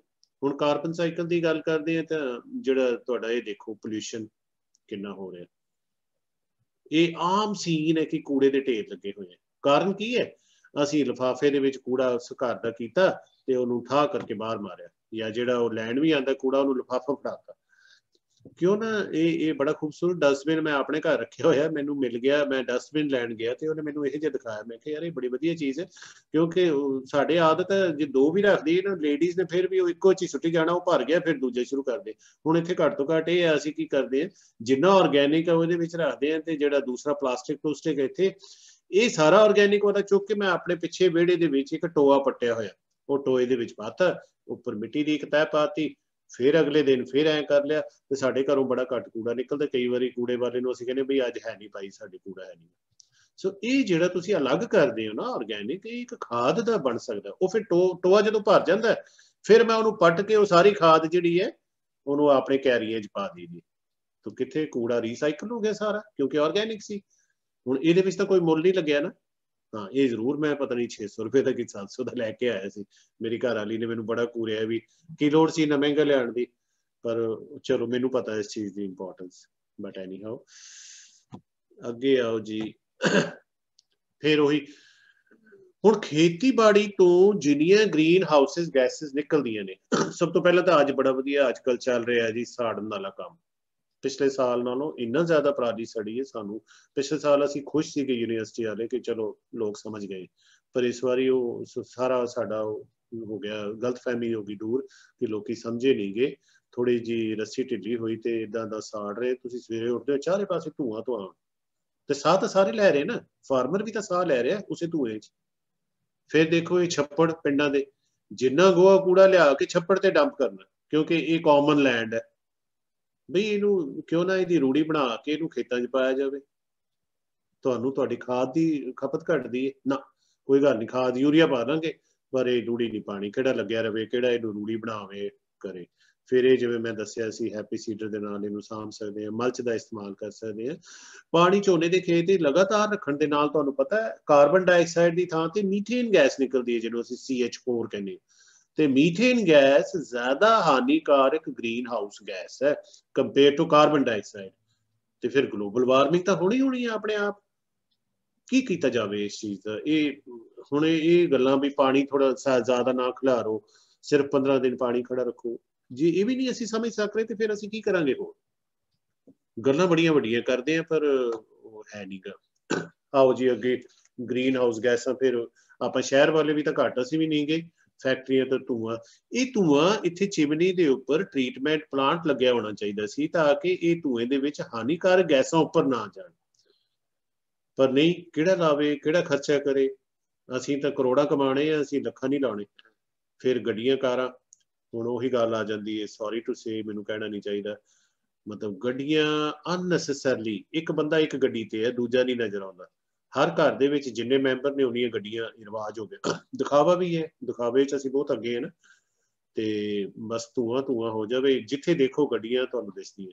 ਗਲੀਆਂ ਦੇ ਵਿੱਚ ਘਰ ਥਾਂ ਹੈ ਨਹੀਂ ਗੱਡੀ ਖੜੀ ਕਰਨ ਨੂੰ, ਬਾਹਰ ਗਲੀ 'ਚ ਗੱਡੀ ਖੜੀ ਕਰਤੀ। ਵੀ ਤੁਹਾਡਾ ਕੀ ਰਾਈਟ ਬਣਦਾ ਕਿ ਤੁਸੀਂ ਲੋਕਾਂ ਦਾ ਰਾਹ ਜਿਹੜਾ ਉਹ ਕਰਦੇ ਹੋ ਰੋਕੋ। ਫਿਰ ਜੇ ਗੱਡੀ ਰੱਖਣੀ ਹੈ ਤੇ ਘਰ ਵੱਡਾ ਕਰੋ ਪਹਿਲਾਂ, ਜਾਂ ਉੱਥੇ ਥਾਂ ਬਣਾਓ ਗੱਡੀ ਰੱਖਣ ਦੀ। ਫਿਰ ਗੱਡੀਆਂ ਚਲਾਉਣੀਆਂ ਤੇ ਫਿਰ ਇਕੱਲਾ ਬੰਦਾ ਗੱਡੀ ਚਲਾ ਰਿਹਾ, ਵੀ ਕਿਉਂ ਨਾ ਸਕੂਟਰ ਲੈ ਕੇ ਜਾਈਏ, ਕਿਉਂ ਨਾ ਸਾਈਕਲ ਲੈ ਕੇ ਜਾਈਏ। ਡਿਵੈਲਪਮੈਂਟ ਕਿਸੇ ਚੀਜ਼ ਦੀ ਕਰਨੀ ਹੈ, ਸਰਕਾਰਾਂ ਨੂੰ ਅਸੀਂ ਡਿਵੈਲਪਮੈਂਟ ਕੀ ਕਹਿੰਦੇ, ਪੁਲ ਬਣਾਤੇ, ਫਲਾਈਓਵਰ ਬਣਾਤੇ, ਡਿਵੈਲਪਮੈਂਟ ਨਾ ਇਹ ਨਹੀਂ ਹੈਗਾ। ਡਿਵੈਲਪਮੈਂਟ ਹੈ, ਮੈਂ ਕਹਿੰਦਾ ਕਿ ਮੈਂ ਚੀਫ ਮਿਨਿਸਟਰ ਬਣਾ, ਮੈਂ ਪਹਿਲਾ ਕੰਮ ਇਹ ਕਰਾਂ ਕਿ ਸਾਰੇ ਸ਼ਹਿਰਾਂ ਦੇ ਵਿੱਚ ਸਾਈਕਲ ਟਰੈਕ ਬਣਾ ਦੇ। ਸਾਈਕਲ ਟਰੈਕ ਬਣਾਵਾਂਗੇ ਤੇ ਲੋਕਾਂ ਨੂੰ ਕਵਾਂਗੇ ਨਾ ਸਾਈਕਲ ਚਲਾਓ। ਕੀ ਅੱਜ ਇਸ ਭੀੜ ਦੇ ਵਿੱਚ ਤੁਸੀਂ ਸਾਈਕਲ ਚਲਾ ਸਕਦੇ ਹੋ? ਔਰ ਜਿਹੜੇ ਵਿਚਾਰੇ ਚਲਾਉਂਦੇ ਹੈ, ਕਈ ਜਿਹੜੇ ਲੇਬਰ ਤਬਕਾ ਹੈ, ਉਹ ਕਈ ਵਾਰੀ ਸੁਣਦੇ ਆ ਕਿ ਸਾਈਕਲ ਵਾਲਾ ਥੱਲੇ ਆ ਗਿਆ ਗੱਡੀ ਦੇ। ਸੋ ਡਿਵੈਲਪਮੈਂਟ ਉਸ ਚੀਜ਼ ਨੂੰ ਸੋਚਣਾ ਪੈਣਾ, ਸਾਨੂੰ ਆਪਣੀ ਸਰਕਾਰਾਂ ਨੂੰ ਵੀ ਕਨਵਿੰਸ ਕਰਨਾ ਪੈਣਾ ਕਿ ਡਿਵੈਲਪਮੈਂਟ ਸਾਨੂੰ ਇਹ ਨਹੀਂ ਚਾਹੀਦੀ ਕਿ ਸਾਡੀਆਂ ਤਨਖਾਹਾਂ ਵਧਾ ਦਿਓ ਤੇ ਅਸੀਂ ਕੰਮ ਨਾ ਕਰੀਏ, ਤੇ ਸਾਨੂੰ ਇਹ ਕਰੋ ਪੁਲ ਬਣਾ ਦਿਓ, ਫਲਾਈਓਵਰ ਬਣਾ ਦਿਓ। ਡਿਵੈਲਪਮੈਂਟ ਹੈ ਕਿ ਸਾਈਕਲ ਟਰੈਕ ਪਹਿਲਾਂ ਬਣਾਓ। Go to China, cycle track, ਉਹਨਾਂ ਦੀ ਸਾਈਕਲ ਦੀਆਂ ਰੈੱਡ ਲਾਈਟਾਂ ਵਗੈਰਾ ਸਾਰਾ ਕੁਝ ਅਲੱਗ ਹੈ, ਔਰ ਸਾਈਕਲ ਟਰੈਕ ਹੈ ਬੰਦ ਹੈ ਦੋਵੇਂ ਪਾਸੇ, ਸਾਈਕਲ ਚਲਾ ਰਹੇ ਲੋਕ ਉੱਥੇ। ਅਸੀਂ ਇੱਥੇ ਪਤਾ ਨਹੀਂ ਸੋਚਦੇ ਹਾਂ ਕਿ ਗੱਡੀ ਨਾਲ ਹੀ ਮੈਂ ਵੱਡਾ ਹੋ ਗਿਆ, ਜੇ ਕੋਈ ਸਾਈਕਲ ਚਲਾ ਰਿਹਾ ਤੇ ਉਹਨੂੰ ਨੀਵੀਂ ਨਜ਼ਰ ਨਾਲ ਦੇਖਦੇ। ਸਭ ਤੋਂ ਜ਼ਿਆਦਾ ਰਾਈਟ ਸੜਕ ਤੇ ਬਣਦਾ ਸਾਈਕਲ ਚਲਾਉਣ ਵਾਲੇ ਦਾ, ਉਸ ਤੋਂ ਪਹਿਲਾਂ ਬਣਦਾ ਪੈਦਲ ਤੁਰਨ ਵਾਲੇ ਦਾ, ਔਰ ਸਭ ਤੋਂ ਘੱਟ ਰਾਈਟ ਹੈ ਕਾਰ ਵਾਲੇ ਦਾ। ਪਰ ਅਸੀਂ ਕਾਰ ਵਾਲਾ ਸੋਚਦਾ ਮੇਰੇ ਸਾਹਮਣੇ ਸਕੂਟਰ ਵਾਲਾ ਕੋਈ ਨਹੀਂ, ਸਕੂਟਰ ਵਾਲਾ ਸੋਚਦਾ ਮੈਂ ਕੀ ਸਮਝਦਾ ਸਾਈਕਲ ਵਾਲੇ ਨੂੰ, ਤੇ ਸਾਈਕਲ ਵਾਲਾ ਵਿਚਾਰਾ ਪਤਾ ਨਹੀਂ ਸਮਝਦਾ ਕਿ ਨਹੀਂ ਬਈ ਪੈਦਲ ਵਾਲੇ ਨੂੰ ਮੈਂ ਕੀ ਕਹਿਣਾ। ਬਟ ਐਨੀ ਹਾਊ ਇਹ ਸਾਡੀ ਸੋਚ ਹੈ। ਅੱਗੇ ਆਈਏ ਜੀ, ਹੁਣ ਵਨਸਪਤੀ ਦਾ ਵਾਧਾ ਕਰਨਾ ਪੈਣਾ ਨਾ। ਜੇ ਤੁਸੀਂ ਵਾਟਰ ਸਾਈਕਲ ਨੂੰ ਠੀਕ ਕਰਨਾ, ਆਪਾਂ ਉੱਪਰ ਗੱਲ ਕੀਤੀ ਸੀ ਵੀ ਕੀ ਕਰੀਏ, ਤੇ ਵਾਟਰ ਸਾਈਕਲ ਠੀਕ ਕਰਨਾ ਤੇ ਫਿਰ ਵਨਸਪਤੀ ਵਧਾਈਏ, ਐਗਰੋਫੋਰੈਸਟਰੀ ਕਰੀਏ, ਹੋਰ ਕੁਛ ਨਹੀਂ ਸੀ। ਨਹੀਂ ਤੁਸੀਂ ਐਗਰੀਕਲਚਰ ਲੈਂਡ ਨੂੰ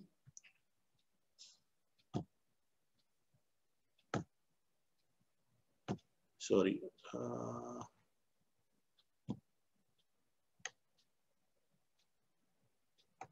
ਹਾਂਜੀ ਇੱਥੇ ਆਏ ਸੀ। ਜੇ ਅਸੀਂ ਐਗਰੀਕਲਚਰ ਲੈਂਡ ਨੂੰ ਨਹੀਂ ਕਰ ਸਕਦੇ ਠੀਕ, ਤਾਂ ਘੱਟ ਤੋਂ ਘੱਟ ਐਗਰੋਫੋਰੈਸਟਰੀ ਕਰ ਲਈਏ, ਵੀ ਐਗਰੀਕਲਚਰ ਦੇ ਨਾਲ ਦਰਖਤ ਲਾ ਲਈਏ। ਸ਼ਹਿਰਾਂ ਦੇ ਵਿੱਚ ਇਹ ਤਾਂ ਕਰ ਸਕਦੇ ਆ, ਸੜਕਾਂ ਤੇ ਦਰਖਤ ਲਾਏ। ਡਿਵੈਲਪਮੈਂਟ ਦੇ ਨਾਂ ਤੇ ਕੀ ਹੋ ਰਿਹਾ? ਤੁਸੀਂ ਵੀ ਚਾਹੁੰਦੇ ਹੋ ਕਿ 6 ਲੇਨ ਹੋ ਜੇ, 4 ਲੇਨ ਹੋ ਜੇ, ਪਰ ਕਦੇ ਅਸੀਂ ਕਹੇ ਕਿ ਨਹੀਂ ਮੈਨੂੰ 4 ਲੇਨ ਨਹੀਂ ਚਾਹੀਦੀ ਜੇ ਤੁਸੀਂ ਦਰਖਤ ਕੱਟਣੇ ਹੈ ਤਾਂ। ਜੇ 4 ਲੇਨ ਹੀ ਕਰਨਾ ਤੇ ਪਹਿਲਾਂ ਦਰਖਤ ਨਵੇਂ ਲਾ ਲਓ, ਜਦੋਂ ਉਹ ਖੜੇ ਹੋ ਜਾਣ ਫਿਰ ਪੁਰਾਣੇ ਕੱਟੋ। ਪਰ ਅਸੀਂ ਕਹਿੰਦੇ ਨਹੀਂ ਨਹੀਂ ਇਹ ਜੀ ਇਹ ਸੜਕ 4 ਲੇਨ ਹੋਣੀ ਚਾਹੀਦੀ, ਮੇਰੇ ਤਾਂ ਸਪੀਡ ਨਹੀਂ ਬਣਦੀ ਗੱਡੀ ਦੀ, ਮੇਰੇ ਤਾਂ 2 ਘੰਟੇ ਲੱਗਦੇ ਆ ਮੈਂ ਲੁਧਿਆਣੇ ਮੋਗੇ ਜਾਣਾ। ਤੇ ਜੇ 6 ਲੇਨ ਹੋਣਾ ਤਾਂ ਫਿਰ ਦਰਖਤ ਤਾਂ ਕੱਟਣੇ ਪੈਣੇ ਆ। ਫਿਰ ਦਰਖਤ ਕੱਟੇ ਤੇ ਫਿਰ ਆਕਸੀਜਨ ਘਟੇਗੀ, ਕਾਰਬਨ ਸਾਈਕਲ ਖਰਾਬ ਹੋ ਰਿਹਾ, ਕਾਰਬਨ ਸਾਈਕਲ ਖਰਾਬ ਹੋ ਰਿਹਾ ਤੇ ਫਿਰ ਬਿਮਾਰੀਆਂ ਤਾਂ ਲੱਗਣੀਆਂ। ਅਸੀਂ ਕਹਿੰਦੇ ਕੋਈ ਗੱਲ ਨਹੀਂ, ਬਿਮਾਰੀਆਂ ਲੱਗੀਆਂ ਦਵਾਈ ਵੀ ਖਾ ਲਾਂਗੇ, ਕੁਝ ਕਰ ਲਾਂਗੇ। ਇਹ ਤੁਸੀਂ ਮੇਰੇ ਘਰ ਦੇਖ ਰਹੇ ਹੋ, ਮੈਂ ਫਿਰ ਆਪਣੇ ਘਰ ਦੀ ਐਗਜ਼ਾਮਪਲ ਦੇਣਾ, ਤੁਸੀਂ ਪਤਾ ਨਹੀਂ ਕੀ ਕਹਿੰਦੇ ਹੋਗੇ ਵੀ ਆਪਣੀ ਸਿਫਤ ਆਪ ਹੀ ਕਰੀ ਜਾਂਦਾ। ਪਰ ਮੈਂ ਇਸ ਕਰਕੇ ਕਹਿ ਰਿਹਾ ਕਿਉਂਕਿ ਮੈਂ ਜਿਹੜੀਆਂ ਗੱਲਾਂ ਕਈ ਕਹਿ ਰਿਹਾ ਉਹ ਗੱਲਾਂ ਮੈਂ ਕੀਤੀਆਂ, ਤਾਂ ਤੁਹਾਨੂੰ ਕਹਿ ਰਿਹਾ। ਮੈਂ ਆਪਣਾ ਐ ਨਹੀਂ ਕਰਦਾ ਕਿ ਮੈਂ ਕੁਛ ਨਾ ਕਰਾਂ ਤੇ ਤੁਸੀਂ ਤੁਹਾਨੂੰ ਕਹੀ ਜਾਵਾਂ ਤੁਸੀਂ ਕਰੋ। ਇਹ ਦੇਖੋ ਮੈਂ ਸਭ ਤੋਂ ਪਹਿਲਾਂ ਕੰਮ ਕੀਤਾ ਸੀ, ਹਲੇ ਮਕਾਨ ਪੂਰਾ ਤਿਆਰ ਨਹੀਂ ਸੀ ਹੋਇਆ, ਵੀ ਚਾਰੇ ਪਾਸੇ ਮੈਂ ਦਰਖਤ ਲਾਤੇ ਅਸ਼ੋਕਾ ਦੇ, ਔਰ 3 ਟਾਇਰ ਵੈਜੀਟੇਸ਼ਨ। ਹੁਣ ਦੂਸਰਾ ਕੀ ਕੀਤਾ, ਥੱਲੇ ਫਾਈਕਸ ਲਾਤਾ, ਉਸ ਤੋਂ ਥੱਲੇ ਹੋਰ ਛੋਟੀ ਹੈਜ ਲਾਤੀ। 3 ਟਾਇਰ ਵੈਜੀਟੇਸ਼ਨ, ਕੋਈ ਫੁੱਲ ਬੂਟਾ ਨਹੀਂ, ਮੈਨੂੰ ਇਹ ਗ੍ਰੀਨਰੀ ਦਿਸਦੀ ਹੈ। ਔਰ ਤੁਸੀਂ ਇੱਥੇ ਬੈਠੋ ਜਦੋਂ ਤੇ ਤੁਹਾਨੂੰ ਸਕੂਨ ਕਿੰਨਾ ਮਹਿਸੂਸ ਹੁੰਦਾ। ਮੈਂ ਹਮੇਸ਼ਾ ਕਹਿੰਦਾ ਹੁੰਦਾ ਆਪਣੀ ਯੂਨੀਵਰਸਿਟੀ ਵਿੱਚ ਆਪਣੇ ਕੁਲੀਗਸ ਨੂੰ ਵੀ, ਮੈਂ ਤੁਰ ਕੇ ਜਾਈਦਾ ਦਫ਼ਤਰ, ਤੇ ਜਦੋਂ ਤੁਰ ਕੇ ਜਾਂਦੇ ਤਾਂ ਆਸੇ ਪਾਸੇ ਦੇਖਦੇ ਆ ਕਿੰਨੇ ਸੋਹਣੇ ਦਰਖਤ ਬੂਟੇ, ਕਿੰਨਾ ਮਜ਼ਾ ਆਉਂਦਾ, ਤੁਸੀਂ ਇੰਜੋਏ ਕਰਦੇ।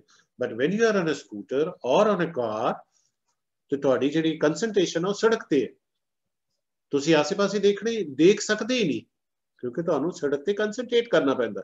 ਤੇ ਤੁਸੀਂ ਪੈਦਲ ਚੱਲਦੇ ਤੇ ਤੁਹਾਨੂੰ ਕੋਈ ਕੰਸਨਟ੍ਰੇਟ ਨਹੀਂ ਕਰਨਾ। ਮੌਜ ਨਾਲ ਪੈਦਲ ਤੁਰਨ ਨੂੰ ਅਸੀਂ ਹੱਦ ਤੱਕ ਸਮਝ ਲਏ।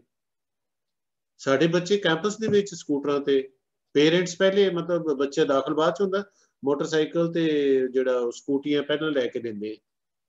ਨਹੀਂ ਨਹੀਂ ਨਹੀਂ ਬੱਚਾ ਵਿਚਾਰਾ ਕਿਵੇਂ ਪੈਦਲ ਚੱਲੂਗਾ? ਅਸੀਂ ਵੀ ਤਾਂ ਇੱਥੇ ਪੜ੍ਹੇ ਹਾਂ, ਅਸੀਂ ਵੀ ਤਾਂ ਪੈਦਲ ਤੁਰੇ, ਤੇ ਕੀ ਸਾਡੇ ਬੱਚੇ ਇੰਨੇ ਸੋਲ ਹੋ ਗਏ? ਫਿਰ ਉਹਨਾਂ ਦਾ ਦੇਖੋ ਜਾਂ ਤਾਂ ਉਹ ਬੀਜ ਹੋਏ ਜਾਂ ਕਿੱਦਾਂ ਕੀ ਹੈ। ਬੜਾ ਮੈਨੂੰ ਹੁੰਦਾ ਹੈ ਕਿ ਅਸੀਂ ਜਦੋਂ ਗੱਲਾਂ ਕਰਦੇ ਹਾਂ, ਸੈਮੀਨਾਰ ਸੁਣਦੇ ਹਾਂ, ਤਾਂ ਉਸ ਚੀਜ਼ ਦਾ ਅਸਰ ਤਾਂ ਵੈਸੇ ਮੈਂ ਇੱਕ ਗੱਲ ਦੱਸਾਂ, ਅਸਰ ਜ਼ਰੂਰ ਪੈਂਦਾ। ਮੈਂ ਬੜੀ ਐਗਜ਼ਾਮਪਲ ਦਿੱਤੀਆਂ। ਕੱਲ ਪਰਸੋਂ ਇੱਕ ਪਿਛਲੇ ਹਫ਼ਤੇ ਦੀ ਗੱਲ ਹੈ, ਇੱਕ ਆਰਗੇਨਾਈਜੇਸ਼ਨ ਹੈ ਸਿੱਖ ਹੀ ਸਪੀਕਸ, ਮਹੌਲਿਓ, उन्होंने मेरे नाल एक टॉक की थी, वो टॉक काफ़ी फिर यूट्यूब ते वायरल भी हुई। तो मैनू मैसेज ही आए कि जी मैं और कुछ नहीं सी, इन्ना जरूर मैसेज आ गई 2-3 थावां तो कि मैं अद्धी बाल्टी नाल पानी नहाना शुरू कर लिया जी। पर मैनू इन्नी खुशी हुई है कि अगर मैं एक मेरी एक टॉक दे नाल 3 बंदे भी कन्विंस हो गए, तो 3 बंदे गां होर 3 नूं करके ते इदां चलदा रहेगा। सो मेरी टॉक का फायदा ਤਾਂ ਹੀ है, ਅੱਜ भी इस सैमीनार का फायदा जे डॉक्टर सुर ने ये बेड़ा चुकिया है, सैमीनार सेव मदर अर्थ वाली गल, तो फिर ये it should not be A mayor slogan.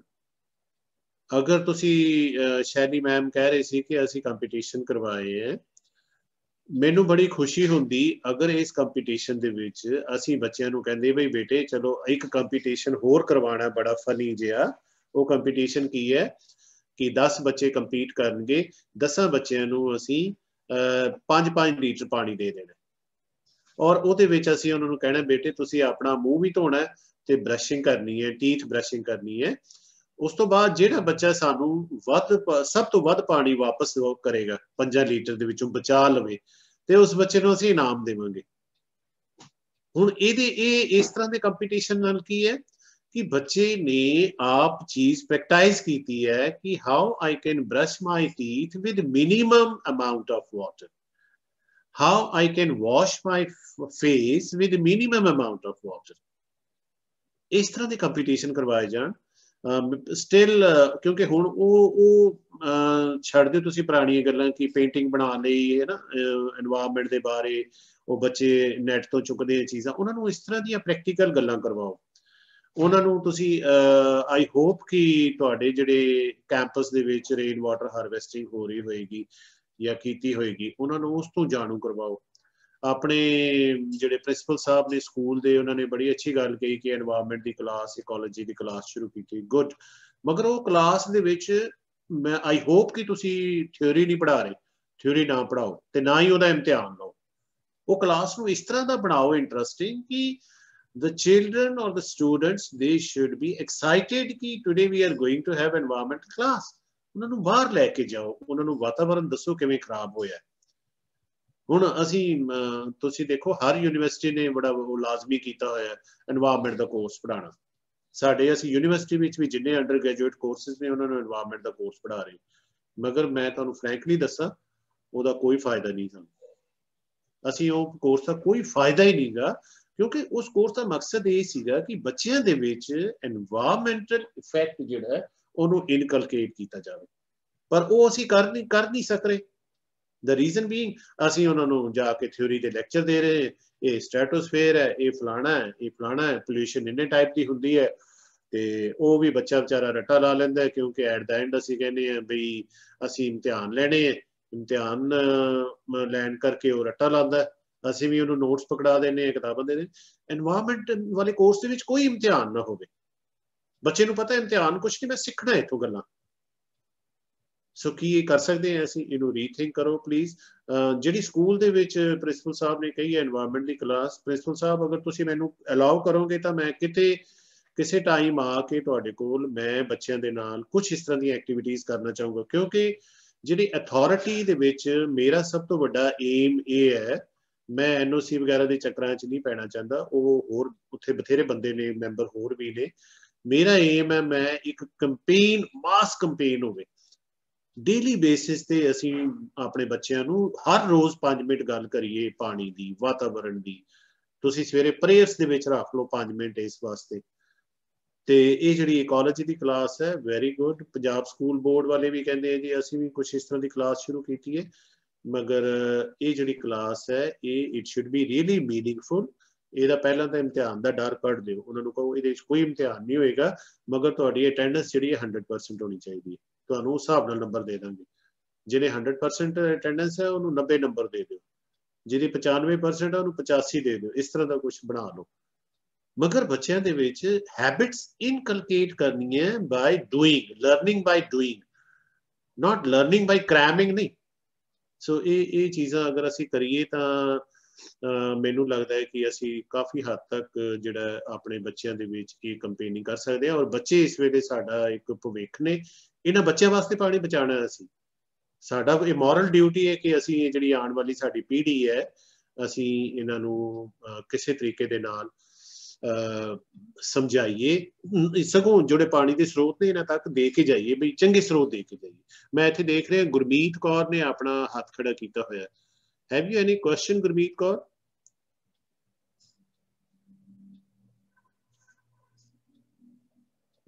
Okay, ਹਾਂਜੀ ਹਾਂਜੀ, ਵੈਸੇ ਹੱਥ ਖੜਾ ਕੀਤਾ ਸੀ ਗੁਰਮੀਤ ਕੌਰ ਤਾਂ ਮੈਨੂੰ ਆ ਰਿਹਾ ਸੀ। It is maybe by chance, or okay, otherwise okay. We will ask the participants in the. Yes, I will be in fact very happy if I interact with the students or my colleagues. मेरे वास्ते खुशी होगी क्योंकि ये मैं इस lecture करके नहीं इन्हों कीता। I simply wanted कि I should talk to the students. मैं बच्चों नाल गल्लां करा ताकि असी उन्हां दे जिहड़े माइंड दे विच कुछ चीज़ां ने, कुछ शंके ने उन्हें दूर कर सकीए ते उन्हां नूं कन्विंस कर सकीए।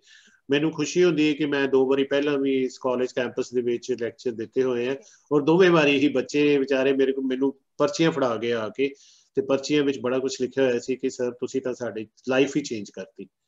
हुण मैं बच्चों नूं एक गल दस्सां भी, मैं एक एग्जाम्पल तुहानूं पर्सनल दे रहा। मैं एक आर्टिकल भी भेजा होया अखबार दे विच, पता नहीं छपदा है कि नहीं, पर उस तो पहला मैं तुहानूं ओहदी एग्जाम्पल दे रहा। असी मेरा जदों नौकरी लगी नवीं नवीं तां किराए दे घर ते सैट लै लिया। ਉਹ ਜਿਹੜੇ ਬਜ਼ੁਰਗ ਸਨ, ਬਜ਼ੁਰਗ ਸੀਗੇ 2, ਉਹਨਾਂ ਦੀ ਬਾਲ ਬੱਚਾ ਕੋਈ ਨਹੀਂ ਸੀ ਤੇ ਸਾਨੂੰ ਸਾਡਾ ਸੈੱਟ ਉੱਪਰ ਸੀ ਤੇ ਉਹਨਾਂ ਨੇ ਥੱਲੇ ਨਾ ਸਾਡਾ ਸੈੱਟ ਤੇ ਸਬ ਮੀਟਰ ਵੀ ਲਾਇਆ ਹੋਇਆ ਸੀ ਬਿਜਲੀ ਦਾ ਕਿ ਬਈ ਨਾਲ ਹੀ ਉਹਨਾਂ ਦੇ ਮਾਈਂਡ 'ਚ ਇਹ ਸੀ ਕਿ ਜਿਹੜਾ ਮੀਟਰ ਹੈ ਹੌਲੀ ਚੱਲਦਾ ਜਿਹਦੇ ਕਰਕੇ ਕਿ ਸਾਨੂੰ ਤੁਸੀਂ ਪੈਸੇ ਘੱਟ ਦੇ ਰਹੇ ਹੋ। ਮੈਂ ਉਹਨੂੰ ਕਿਹਾ ਮੀਟਰ ਤੁਸੀਂ ਲਾਇਆ ਹੋਇਆ, ਯੂਨਿਟ ਤੁਹਾਡੇ ਚੜ ਰਹੇ, ਚੈੱਕ ਕਰਾ ਲਓ। ਪਾਣੀ ਜਿਹੜਾ ਪਿੱਛੋਂ ਆਉਂਦਾ ਹੁੰਦਾ ਸੀ ਉਹਦੀ ਵਾਰੀ ਸੀ ਪਾਣੀ ਦੀ। ਅੱਛਾ, ਉਹ ਪਾਣੀ ਜਦੋਂ ਆਵੇ ਤੇ ਉਹਨਾਂ ਨੇ ਥੱਲੇ ਮੋਟਰ ਚਲਾਣੀ, ਤੁਸੀਂ ਮੰਨਣਾ ਨਹੀਂ 5 ਮਿੰਟ ਮੋਟਰ, 5 ਮਿੰਟ ਤੋਂ ਬਾਅਦ ਉਹ ਬਜ਼ੁਰਗ ਲੇਡੀ ਬੰਦ ਕਰ ਦਿੰਦੀ ਸੀ ਥੱਲੋਂ ਮੋਟਰ। ਤੇ ਉਹ 5 ਮਿੰਟਾਂ ਦੇ ਵਿੱਚ ਮੈਂ ਤੇ ਮੇਰੀ ਘਰ ਵਾਲੀ ਨੂੰ ਭਾਜਣਾ ਪੈ ਜਾਂਦੀਆਂ ਸੀ ਕਿ ਅਸੀਂ ਵੱਧ ਤੋਂ ਵੱਧ ਪਾਣੀ ਕਿੱਦਾਂ ਸਟੋਰ ਕਰੀਏ। ਅੱਛਾ, ਨਵਾਂ ਘਰ ਸੀਗਾ, ਨਵੇਂ ਐਸਟੈਬਲਿਸ਼ ਹੋਏ ਸੀ, ਕੋਈ ਇਹ ਨਹੀਂ ਕਿ 5-7 ਬਾਲਟੀਆਂ ਸੀ, ਕੋਈ ਡਰਮ ਰੱਖਿਆ ਹੋਇਆ ਸੀ, ਕੁਝ ਵੀ ਨਹੀਂ ਸੀ। ਉਹ ਇੱਕ ਬਾਲਟੀ ਹੁੰਦੀ ਸੀ, ਉਹ ਭਰ ਲੈਣੀ। ਫਿਰ ਮੇਰੀ ਵਾਈਫ ਨੇ ਕੀ ਕਰਨਾ, ਕਿਚਨ ਦੇ ਵਿੱਚ ਪਤੀਲੇ, ਜੱਗ, ਗਲਾਸ ਤੱਕ ਅਸੀਂ ਭਰ ਲੈਂਦੇ ਸੀ। ਤੁਸੀਂ ਮੰਨੋਗੇ, ਬੜੇ ਹਾਸੇ ਵਾਲੀ ਗੱਲ ਹੈ ਪਰ ਇਹ ਸੱਚਾਈ ਸੀ। ਫਿਰ ਕੀ ਕਰਨਾ, ਜਦੋਂ ਮੈਂ ਨਹਾਉਣ ਜਾਣਾ ਤੇ ਮੇਰੀ ਟੈਂਡੈਂਸੀ ਹੁੰਦੀ ਸੀ ਉਹ ਬਾਲਟੀ ਇੱਕ ਹੈ, ਮੈਂ ਘੱਟ ਤੋਂ ਘੱਟ ਪਾਣੀ ਨਾਲ ਨਹਾਵਾਂ ਕਿ ਉਸ ਤੋਂ ਬਾਅਦ ਮੇਰੀ ਵਾਈਫ ਨੇ ਪੋਚੇ ਵੀ ਲਾਣੇ ਹੈ, ਉਹਨੇ ਬੱਚੇ ਦੇ ਕੱਪੜੇ ਵੀ ਧੋਣੇ ਆ, ਆਪਣੇ ਕੱਪੜੇ ਵੀ ਧੋਣੇ ਆ। ਤੇ ਫਿਰ ਹੁਣ ਕਿੱਦਾਂ ਘੱਟ ਪਾਣੀ, ਹੁਣ ਸਾਡੀ ਆਦਤ ਹੈ ਨਾ ਅਸੀਂ ਮੱਗ ਲੈ ਕੇ ਐ ਪਾਈ ਜਾਂਦੇ ਹੁੰਦੇ ਪਾਣੀ, ਤੇ ਮੈਂ ਮੱਗ ਦੀ ਥਾਂ ਤੇ ਛੋਟਾ ਗਲਾਸ ਲੈ ਲਿਆ ਸਟੀਲ ਦਾ, ਬਈ ਉਹਦੇ ਨਾਲ ਮੇਰੀ ਪਾਣੀ ਦੀ ਖਪਤ ਘਟੇ। ਤੇ ਤੁਸੀਂ ਮੰਨੋਗੇ 1/4 ਬਾਲਟੀ ਦੇ ਨਾਲ ਮੈਂ ਨਹਾਉਂਦਾ ਰਿਹਾ। ਫਿਰ ਕਈ ਵਾਰੀ ਮੇਰੇ ਕੱਪੜੇ, ਜਿਵੇਂ ਲੇਡੀਜ਼ ਦੀ ਆਦਤ ਹੁੰਦੀ, ਕੱਪੜੇ ਇੰਨੇ ਮੈਲੇ ਨਹੀਂ ਹੁੰਦੇ ਫਿਰ ਵੀ ਬਈ ਧੋ ਲੈਂਦੇ, ਮੈਂ ਉਹਨੂੰ ਕਹਿਣਾ ਨਹੀਂ ਮੇਰੇ ਕੱਪੜੇ ਸਾਫ਼ ਹੈ, ਤੂੰ ਰਹਿਣ ਦੇ, ਸਿਰਫ ਇਹ ਸੋਚ ਕੇ ਕਿ ਪਾਣੀ ਹੈ ਨਹੀਂ ਤੇ ਕਿਵੇਂ ਕਰੀਏ। ਉਸ ਟਾਈਮ ਤੇ ਮੈਨੂੰ ਉਹਨਾਂ ਬਜ਼ੁਰਗਾਂ ਤੇ ਗੁੱਸਾ ਬੜਾ ਆਉਂਦਾ ਸੀ ਵੀ ਅਸੀਂ ਠੀਕ ਹੈ ਕਿਰਾਏਦਾਰ ਹਾਂ ਪਰ ਕਿੰਨਾ ਸਾਡੇ ਤੇ ਜ਼ੁਲਮ ਕਰਦੇ ਆ। ਤੇ ਮਗਰ ਅੱਜ ਮੈਨੂੰ ਇਹ ਲੱਗਦਾ ਕਿ ਸ਼ਾਇਦ ਪ੍ਰਮਾਤਮਾ ਨੇ ਮੇਰੇ ਅੰਦਰ ਇੱਕ ਜਿਹੜਾ ਮੈਨੂੰ ਤੋਰਨਾ ਸੀ ਵਾਟਰ ਕੰਜ਼ਰਵੇਸ਼ਨ ਵਾਲੇ ਪਾਸੇ। ਫਿਰ ਕੁਦਰਤੀ ਮੇਰੀ ਜਿਹੜੀ ਪੋਜੀਸ਼ਨ ਸੀ, ਮੇਰੀ ਜਿਹੜੀ ਜੌਬ ਸੀ ਉਹ ਵੀ ਅਸਿਸਟੈਂਟ ਪ੍ਰੋਫੈਸਰ ਸੀ ਸੋਇਲ ਐਂਡ ਵਾਟਰ ਕੰਜ਼ਰਵੇਸ਼ਨ, ਉੱਥੇ ਵੀ ਪਾਣੀ ਦੀਆਂ ਗੱਲਾਂ। ਮੇਰਾ ਰਿਸਰਚ ਕੰਮ ਉਸੇ ਤੇ, ਮੇਰਾ PhD ਦਾ ਕੰਮ ਵੀ ਬਈ ਝੋਨੇ ਦੇ ਖੇਤ 'ਚ ਪਾਣੀ ਕਿਵੇਂ ਘਟਾਉਣਾ, ਘੱਟ ਕਿਵੇਂ ਲੱਗੇ। ਸੋ ਮੁੜ ਕੇ ਮੈਂ ਡੀਨ ਬਣਿਆ ਤਾਂ ਵੀ ਮੈਂ ਬੱਚਿਆਂ ਨਾਲ ਇਹੀ ਗੱਲਾਂ ਕਰਦਾ ਰਿਹਾ। ਹੁਣ ਮੈਂ ਅਥਾਰਟੀ 'ਚ ਇਹੀ ਸੋਚ ਕੇ ਆਇਆ ਕਿ ਮੈਂ ਪੰਜਾਬ ਵਾਸਤੇ ਕੁਛ ਕਰ ਲਵਾਂ, ਹੋਰ ਕੁਛ ਨਹੀਂ ਸੀ। ਤੇ ਇੱਕ ਕੰਪੇਨ, ਕਿਉਂਕਿ ਲੋਕਾਂ ਵਿਚਾਰਿਆਂ ਨੂੰ ਇਸ ਚੀਜ਼ ਦਾ ਅਹਿਸਾਸ ਨਹੀਂ, ਪਤਾ ਨਹੀਂ ਹੈ ਕਿ ਪਾਣੀ ਕਿੰਨਾ ਅਮੁੱਲ ਹੈ। ਅਸੀਂ ਪਵਨ ਗੁਰੂ ਪਾਣੀ ਪਿਤਾ ਰੱਟਾ ਤਾਂ ਲਾ ਲੈਂਦੇ ਹਾਂ ਰੋਜ਼ ਦੀ ਰੋਜ਼, ਮਗਰ ਅਸੀਂ ਕਦੇ ਉਹਨੂੰ ਸਮਝਣ ਦੀ ਕੋਸ਼ਿਸ਼ ਨਹੀਂ ਕੀਤੀ। ਕਿਸੇ ਨੇ ਮਤਲਬ ਪੁੱਛਿਆ ਸਵਾਲ ਕਿ ਬਈ ਕਿਉਂ ਪਾਣੀ ਪਿਤਾ ਕਿਉਂ ਹੈ? ਕਿਉਂਕਿ ਅਸੀਂ ਸਾਡਾ ਪਾਠ ਕਰ ਲਓ ਬਸ, ਠੀਕ ਹੈ ਪਾਠ ਕਰ ਲਿਆ, ਇੰਨੇ ਨਾਲ ਰੱਬ ਖੁਸ਼ ਹੋ ਗਿਆ। ਪਰ ਸਾਨੂੰ ਗੁਰੂਆਂ ਨੇ ਕਿਹਾ ਕਿ ਤੁਸੀਂ ਇਸ ਚੀਜ਼ ਨੂੰ ਸਮਝੋ, ਪਹਿਲਾਂ ਇਹਨੂੰ ਸਮਝੋ, ਫਿਰ ਉਹਨੂੰ ਆਪਣੇ ਤੇ, ਉਹਦੇ ਤੇ ਅਮਲ ਕਰੋ, ਆਪਣੇ ਤੇ ਅਪਣਾਓ ਗੁਰਬਾਣੀ ਨੂੰ। ਸੋ ਇਹ ਮੈਂ ਇਸੇ ਕਰਕੇ ਆਪਣਾ ਜਿਹੜਾ ਟਾਈਟਲ ਦਾ ਗੁਰਬਾਣੀ ਦਾ ਨਾਂ ਇੱਥੋਂ ਸ਼ਲੋਕ ਲੈ ਕੇ ਪਵਨ ਗੁਰੂ ਪਾਣੀ ਪਿਤਾ ਮਾਤਾ ਤਤ ਮਹਿਤ ਰੱਖਿਆ ਸੀ। ਔਰ ਮੈਂ ਇਹ ਚਾਹੁੰਦਾ, ਮੈਂ ਅਗਰ ਮੈਨੂੰ ਕੋਸ਼ਿਸ਼ ਮੇਰੀ ਹੈ ਕਿ ਮੈਂ SGPC ਵਾਲਿਆਂ ਕੋਲ ਜਾਵਾਂ, ਮੈਂ ਅਕਾਲ ਤਖਤ ਦੇ ਜਥੇਦਾਰ ਸਾਹਿਬ ਕੋਲ ਜਾਵਾਂ, ਉਹਨਾਂ ਨੂੰ ਕਹਾਂ ਕਿ ਸਾਡੇ ਗੁਰਦੁਆਰਿਆਂ ਦੇ ਵਿੱਚ ਜਿਹੜੇ ਸਾਡੇ ਕਥਾਵਾਚਕ ਨੇ ਉਹ ਜਦੋਂ ਕਥਾ ਕਰਦੇ ਤੇ ਹਰ ਰੋਜ਼ ਸਵੇਰੇ ਸ਼ਾਮ 5 ਮਿੰਟ ਉਹ ਪਾਣੀ ਦਾ ਜ਼ਿਕਰ ਜ਼ਰੂਰ ਕਰਨ ਲੋਕਾਂ ਦੇ ਨਾਲ, ਕਿਉਂਕਿ ਸਾਡੇ ਜਿਹੜੇ ਅਸੀਂ ਕਥਾਵਾਚਕ ਨੂੰ ਜ਼ਿਆਦਾ ਉਹਦੇ ਤੇ ਭਰੋਸਾ ਕਰਦੇ ਹਾਂ। ਕੁੱਕਲ ਦੀ ਗੱਲ ਘੱਟ ਕੋਈ ਸੁਣਦਾ, ਉਹਨਾਂ ਨੂੰ ਬਈ ਇਹ ਤਾਂ ਪ੍ਰੋਫੈਸਰ ਹੈ, ਇਹਨੇ ਤਾਂ ਕਹੀ ਜਾਣਾ, ਇਹਦਾ ਕੰਮ ਹੀ ਹੈ ਭਾਸ਼ਣ ਦੇਣੇ। ਪਰ ਅਗਰ ਕਥਾਵਾਚਕ, ਮੈਂ ਉਹਨਾਂ ਨੂੰ ਬੇਨਤੀ ਮੇਰੇ ਦਿਮਾਗ ਵਿੱਚ ਹੈ ਕਿ ਅਸੀਂ ਜਦੋਂ ਕੰਪੇਨ ਸ਼ੁਰੂ ਕਰਨਾ ਤਾਂ ਸਕੂਲਾਂ ਕਾਲਜਾਂ ਤੇ ਆਪਣੇ ਧਾਰਮਿਕ ਜਿਹੜੇ ਸਾਡੇ ਸਥਾਨ ਨੇ, ਜਿਹੜੇ ਸਾਡੇ ਧਾਰਮਿਕ ਲੋਕ ਨੇ, ਉਹਨਾਂ ਨੂੰ ਕਹਿਣਾ ਹੈ ਕਿ ਅਗਰ ਇਹ ਕਥਾ ਦੇ ਵਿੱਚ ਰੋਜ਼, ਕਿਉਂਕਿ ਜਦੋਂ ਡੇਲੀ ਬੇਸਿਸ ਤੇ ਲੋਕਾਂ ਦੇ ਮਾਈਂਡ ਦੇ ਵਿੱਚ ਤਾਂ ਆਪਣੇ ਆਪ ਅਸੀਂ ਸਾਡੇ ਦਿਮਾਗ ਵਿੱਚ ਆ ਜਾਂਦਾ ਹੈ ਕਿ ਯਾਰ ਮੈਂ ਪਾਣੀ, ਅਗਰ ਮੇਰੇ ਇੱਕ ਟਾਕ ਦੇ ਨਾਲ 3 ਬੰਦੇ ਕਹਿ ਦਿੰਦੇ ਕਿ ਅਸੀਂ ਅੱਧੀ ਬਾਲਟੀ ਨਾਲ ਨਹਾਉਣਾ ਸ਼ੁਰੂ ਕਰ ਲਿਆ, ਤਾਂ ਫਿਰ ਅਗਰ ਕਥਾਵਾਚਕ ਰੋਜ਼ ਅਗਰ ਹਫਤੇ ਦੇ ਵਿੱਚ ਡੇਲੀ ਸਵੇਰੇ ਸ਼ਾਮ ਪਾਣੀ ਦੀ ਗੱਲ ਕਰਨਗੇ ਤਾਂ ਆਈ ਐਮ ਡੈਡ ਸ਼ੋਰ ਕਿ ਲੋਕਾਂ ਤੇ ਅਸਰ ਹੋਏਗਾ। ਔਰ ਲੋਕਾਂ ਦੇ ਵਿੱਚ ਅਵੇਅਰਨੈਸ ਕ੍ਰੀਏਟ ਕਰਨਾ, ਇਹ ਹੁਣ ਜਿੰਨੇ ਬੱਚੇ ਤੁਸੀਂ ਮੈਨੂੰ ਸੁਣ ਰਹੇ ਹੋ ਬੇਟੇ, ਤੁਹਾਡੇ ਸਾਰਿਆਂ ਦਾ ਅੱਜ ਇਹ ਫਰਜ਼ ਬਣਦਾ ਕਿ ਤੁਸੀਂ ਜਿਹੜੀਆਂ ਚੀਜ਼ਾਂ ਇੱਥੋਂ ਮੇਰੇ ਤੋਂ ਸੁਣੀਆਂ ਨੇ, ਸਿੱਖੀਆਂ ਨੇ, ਉਹਨਾਂ ਨੂੰ ਹੋਰ ਲੋਕਾਂ, ਪਹਿਲਾਂ ਆਪਣੇ ਘਰਾਂ ਦੇ ਵਿੱਚ ਆਪਣੇ ਪੇਰੈਂਟਸ ਨੂੰ ਕਨਵਿੰਸ ਕਰੋ, ਫਿਰ ਆਪਣੇ ਆਂਢ ਗੁਆਂਢ ਕਨਵਿੰਸ ਕਰੋ। ਮਗਰ ਜਦੋਂ ਆਂਢ ਗੁਆਂਢ ਕਨਵਿੰਸ ਕਰਨ ਦੀ ਕੋਸ਼ਿਸ਼ ਕਰੋਗੇ ਤਾਂ ਧਿਆਨ ਰੱਖਿਓ ਤੁਹਾਨੂੰ ਡਾਂਟ ਵੀ ਪੈ ਸਕਦੀ ਹੈ, ਤੁਹਾਨੂੰ ਅੱਗੋਂ ਗੁੱਸਾ ਵੀ ਕਰ ਸਕਦੇ ਆ ਵੀ ਤੂੰ ਕੌਣ ਹੈ ਬਈ, ਤੂੰ ਠੇਕਾ ਲਿਆ ਹੋਇਆ। ਤਾਂ ਉਹਨੂੰ ਹੱਥ ਜੋੜ ਕੇ ਕੋਈ ਗੱਲ ਨਹੀਂ ਜੀ, ਮਾਫੀ ਦੇ ਦਿਓ, ਪਰ ਮੇਰਾ ਤਾਂ ਫਰਜ਼ ਬਣਿਆ ਮੈਂ ਤੁਹਾਨੂੰ ਇਹ ਕਹਾਂ ਕਿ ਪਾਣੀ ਜ਼ਾਇਆ ਨਾ ਕਰੋ। ਕਿਉਂਕਿ ਅੱਜ ਕੱਲ੍ਹ ਆਮ ਲੋਕ ਹੈ ਪਾਈਪ ਲਈ ਤੇ ਬਾਹਰ ਸੜਕ ਤੱਕ ਆ ਜਾਂਦੇ ਪਾਣੀ ਧੋਣ, ਬਈ ਸੜਕ ਮੈਂ ਹੀ ਧੋਣੀ ਹੈ। ਲੀਸਟ ਬੋਦਰਿੰਗ ਕਿ ਨਾ ਸਿਰਫ ਪਾਣੀ ਜ਼ਾਇਆ ਕਰ ਰਹੇ, ਸਗੋਂ ਸੜਕ ਵੀ ਜਿਹੜੀ ਹੈ ਉਹ ਖਰਾਬ ਕਰ ਰਹੇ। ਸੋ ਇਹ ਅਗਰ ਤੁਸੀਂ ਇੱਥੋਂ ਕੋਈ ਮੈਸੇਜ ਲੈ ਕੇ ਜਾਂਦੇ ਆ ਬੇਟੇ ਤੇ ਤੁਹਾਡਾ ਇਹ ਧਰਮ ਹੈ, ਐਂਡ ਲੈਟ ਮੀ ਨੋ ਕਿ ਅਗਰ ਤੁਸੀਂ ਇਸ ਚੀਜ਼ ਨੂੰ, ਮੈਸੇਜ ਨੂੰ ਫੈਲਾਓਗੇ ਤਾਂ ਤੁਹਾਡੇ ਤੋਂ ਵੱਧ ਧਾਰਮਿਕ ਕੋਈ ਨਹੀਂ ਹੋਏਗਾ। ਇਹ ਵੀ ਮੈਂ ਤੁਹਾਨੂੰ ਦੱਸ ਦਿਆਂ, ਕਿਉਂਕਿ ਸਾਡੇ ਗੁਰੂਆਂ ਦੀ ਜਿੰਨਾ ਜ਼ਿਕਰ ਗੁਰਬਾਣੀ ਦੇ ਵਿੱਚ ਹੈ ਪਾਣੀ ਦੇ ਬਾਰੇ, ਵਾਤਾਵਰਣ ਦੇ ਬਾਰੇ, ਧਰਤੀ ਦੇ ਬਾਰੇ, ਸ਼ਾਇਦ ਹੀ ਕਿਸੇ ਧਰਮ ਵਿੱਚ ਹੋਵੇ, ਪਰ ਹੈ ਹਰ ਧਰਮ ਦੇ ਵਿੱਚ। ਪਰ ਅਫਸੋਸ ਹੈ ਕਿ ਸਾਨੂੰ ਉਹ ਚੀਜ਼ਾਂ ਦੱਸੀਆਂ ਨਹੀਂ ਜਾਂਦੀਆਂ, ਦੱਸੀਆਂ ਮੀਨਸ ਐਕਸਪਲੇਨ ਨਹੀਂ ਕੀਤੀਆਂ ਜਾਂਦੀਆਂ। ਪਰ ਇਹ ਗੱਲਾਂ ਜਿਹੜੀਆਂ ਮੈਂ ਕੀਤੀਆਂ ਬੜੀਆਂ ਛੋਟੀਆਂ ਛੋਟੀਆਂ ਗੱਲਾਂ ਨੇ। ਵਾਟਰ ਹਾਰਵੈਸਟਿੰਗ ਘਰੋਂ ਬਰਸ਼ ਕਰਨ ਤੋਂ ਲੈ ਕੇ ਰੇਨ ਵਾਟਰ ਹਾਰਵੈਸਟਿੰਗ ਆਪਣੇ ਘਰ ਦੇ ਵਿੱਚ, ਫਿਰ ਕਮਿਊਨਿਟੀ ਲੈਵਲ ਤੇ ਅਗਰ ਤੁਹਾਨੂੰ ਮੌਕਾ ਮਿਲਦਾ ਹੈ ਤੇ ਉੱਥੇ ਕਰੋ, ਤੇ ਸਰਕਾਰਾਂ ਨੂੰ ਕਹੋ, ਕਨਵਿੰਸ ਕਰੋ, ਪਰ ਸਰਕਾਰਾਂ ਤੋਂ ਉਮੀਦ ਨਾ ਰੱਖਿਓ ਜ਼ਿਆਦਾ। ਹਰ ਚੀਜ਼ ਅਸੀਂ ਸਰਕਾਰ ਵੱਲ ਨਾ ਦੇਖੀਏ। ਜੇ ਮੇਰੇ ਘਰ ਦੇ ਸਾਹਮਣੇ ਅਗਰ ਸੜਕ ਟੁੱਟੀ ਹੈ ਤੇ ਜੇ ਮੈਂ ਘਰ ਤੇ ਲਾ ਰਿਹਾ 50 ਲੱਖ ਰੁਪਇਆ ਲਾ ਰਿਹਾ, ਤੇ ਕੀ ਮੈਂ 10-20,000 30,000 ਰੁਪਏ ਸੜਕ ਆਪਣੇ ਘਰ ਦਾ ਅਗਲਾ ਟੁਕੜਾ ਘਰ ਦੇ ਵੱਲ ਸਾਹਮਣੇ ਜਿਹੜਾ ਆਪਣਾ ਪੀਸ ਆ ਉਹਨੂੰ ਕਰ ਲਾਂ, ਤੇ ਲੋੜ ਹੀ ਨਹੀਂ ਸਰਕਾਰ ਵੱਲ ਦੇਖਣ ਦੀ। ਤੁਹਾਡਾ ਉੱਥੇ ਗੰਦ ਨਹੀਂ ਪਏਗਾ, ਪਾਣੀ ਇਕੱਠਾ ਨਹੀਂ ਹੋਏਗਾ। ਕੱਚਾ ਰੱਖੋ। ਜੇ ਹੁਣ ਤੁਹਾਡੇ ਪੇਰੈਂਟਸ ਨੇ ਪੱਕਾ ਕੀਤਾ ਹੈ ਤੇ ਜਾ ਕੇ ਥੋੜਾ ਜਿਹਾ ਉਹਨੂੰ ਕਨਵਿੰਸ ਕਰੋ ਕਿ ਬਈ ਇਹ ਪੇਰੈਂਟ, ਮੰਮੀ ਜੀ ਡੈਡੀ ਜੀ, ਇਹ ਥੋੜਾ ਜਿਹਾ ਕੱਚਾ ਕਰ ਦਈਏ, ਕਿਉਂਕਿ ਇਹ ਪਾਣੀ ਜੀਰਨਾ ਚਾਹੀਦਾ, ਜ਼ਮੀਨ ਦੇ ਵਿੱਚ ਜਾਣਾ ਚਾਹੀਦਾ, ਤਾਂ ਹੀ ਤਾਂ ਜ਼ਮੀਨ ਦੇ ਵਿੱਚੋਂ ਪਾਣੀ ਕੱਢ ਕੇ ਪੀਵਾਂਗੇ। ਜੇ ਗਿਆ ਹੀ ਨਾ ਪਾਣੀ ਜ਼ਮੀਨ ਦਾ, ਖਤਮ ਹੋ ਗਿਆ, ਤੇ ਫਿਰ ਪੀਵਾਂਗੇ ਵੀ ਕੀ ਇਸਤੇਮਾਲ ਕਰਾਂਗੇ। ਸੋ ਇਹ ਆਈ ਹੋਪ ਕਿ ਮੈਂ ਕੁਛ ਜਿਹੜੀਆਂ ਮੇਰੀਆਂ ਗੱਲਾਂ ਇਹਦਾ ਫਾਇਦਾ ਹੋਇਆ ਹੋਏਗਾ। ਮੈਂ ਇੱਥੇ ਹੁਣ ਆਪਣੀ ਟਾਕ ਬੰਦ ਕਰਦਾ। I will be very happy to take a few questions ਜਿੰਨਾ ਟਾਈਮ ਅਲਾਉ ਕਰਦਾ। So over to you doctor Shelly. Thank you, sir. Thank you for this wonderful session. I request the participants to please, you can ask questions if you have any queries, you can ask. Okay, Mr. ਅੱਜ ਮੈਂ sorry, ਹਾਂਜੀ sorry ਸ਼ੈਲੀ, doctor ਸ਼ੈਲੀ sorry, ਮੈਂ ਇੱਕ ਗੱਲ ਇੱਥੇ ਕਹਿਣਾ ਚਾਹੂੰਗਾ।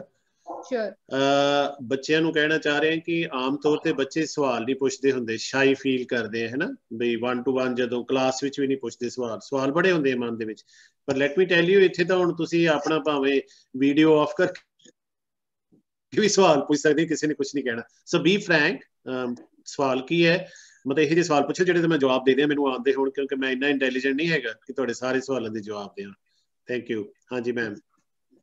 No, sir. Sir, good morning. Sir, good I morning. wanted to ask something. Yeah. Sir जैसे ना हम आई लिव इन जसोवाल कुलार, और जहाँ मैं रहती हूँ उसके आसपास काफी फील्ड्स हैं। तो अभी जो राइस है, जो पैडी है वो कटी है, और हर जगह काफी जो ये स्टबल बर्निंग है काफी ज्यादा हो रही है।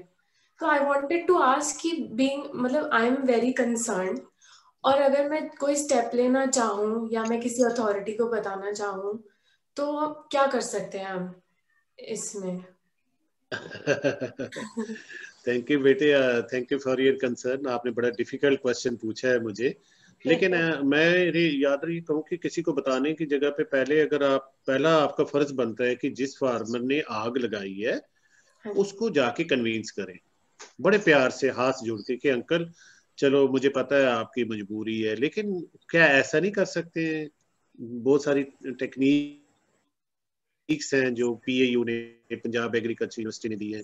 हमारे पास हैप्पी सीड मशीन है, हमारे पास रोटावेटर है जिससे हम इनकॉर्पोरेट कर लें स्टॉक को।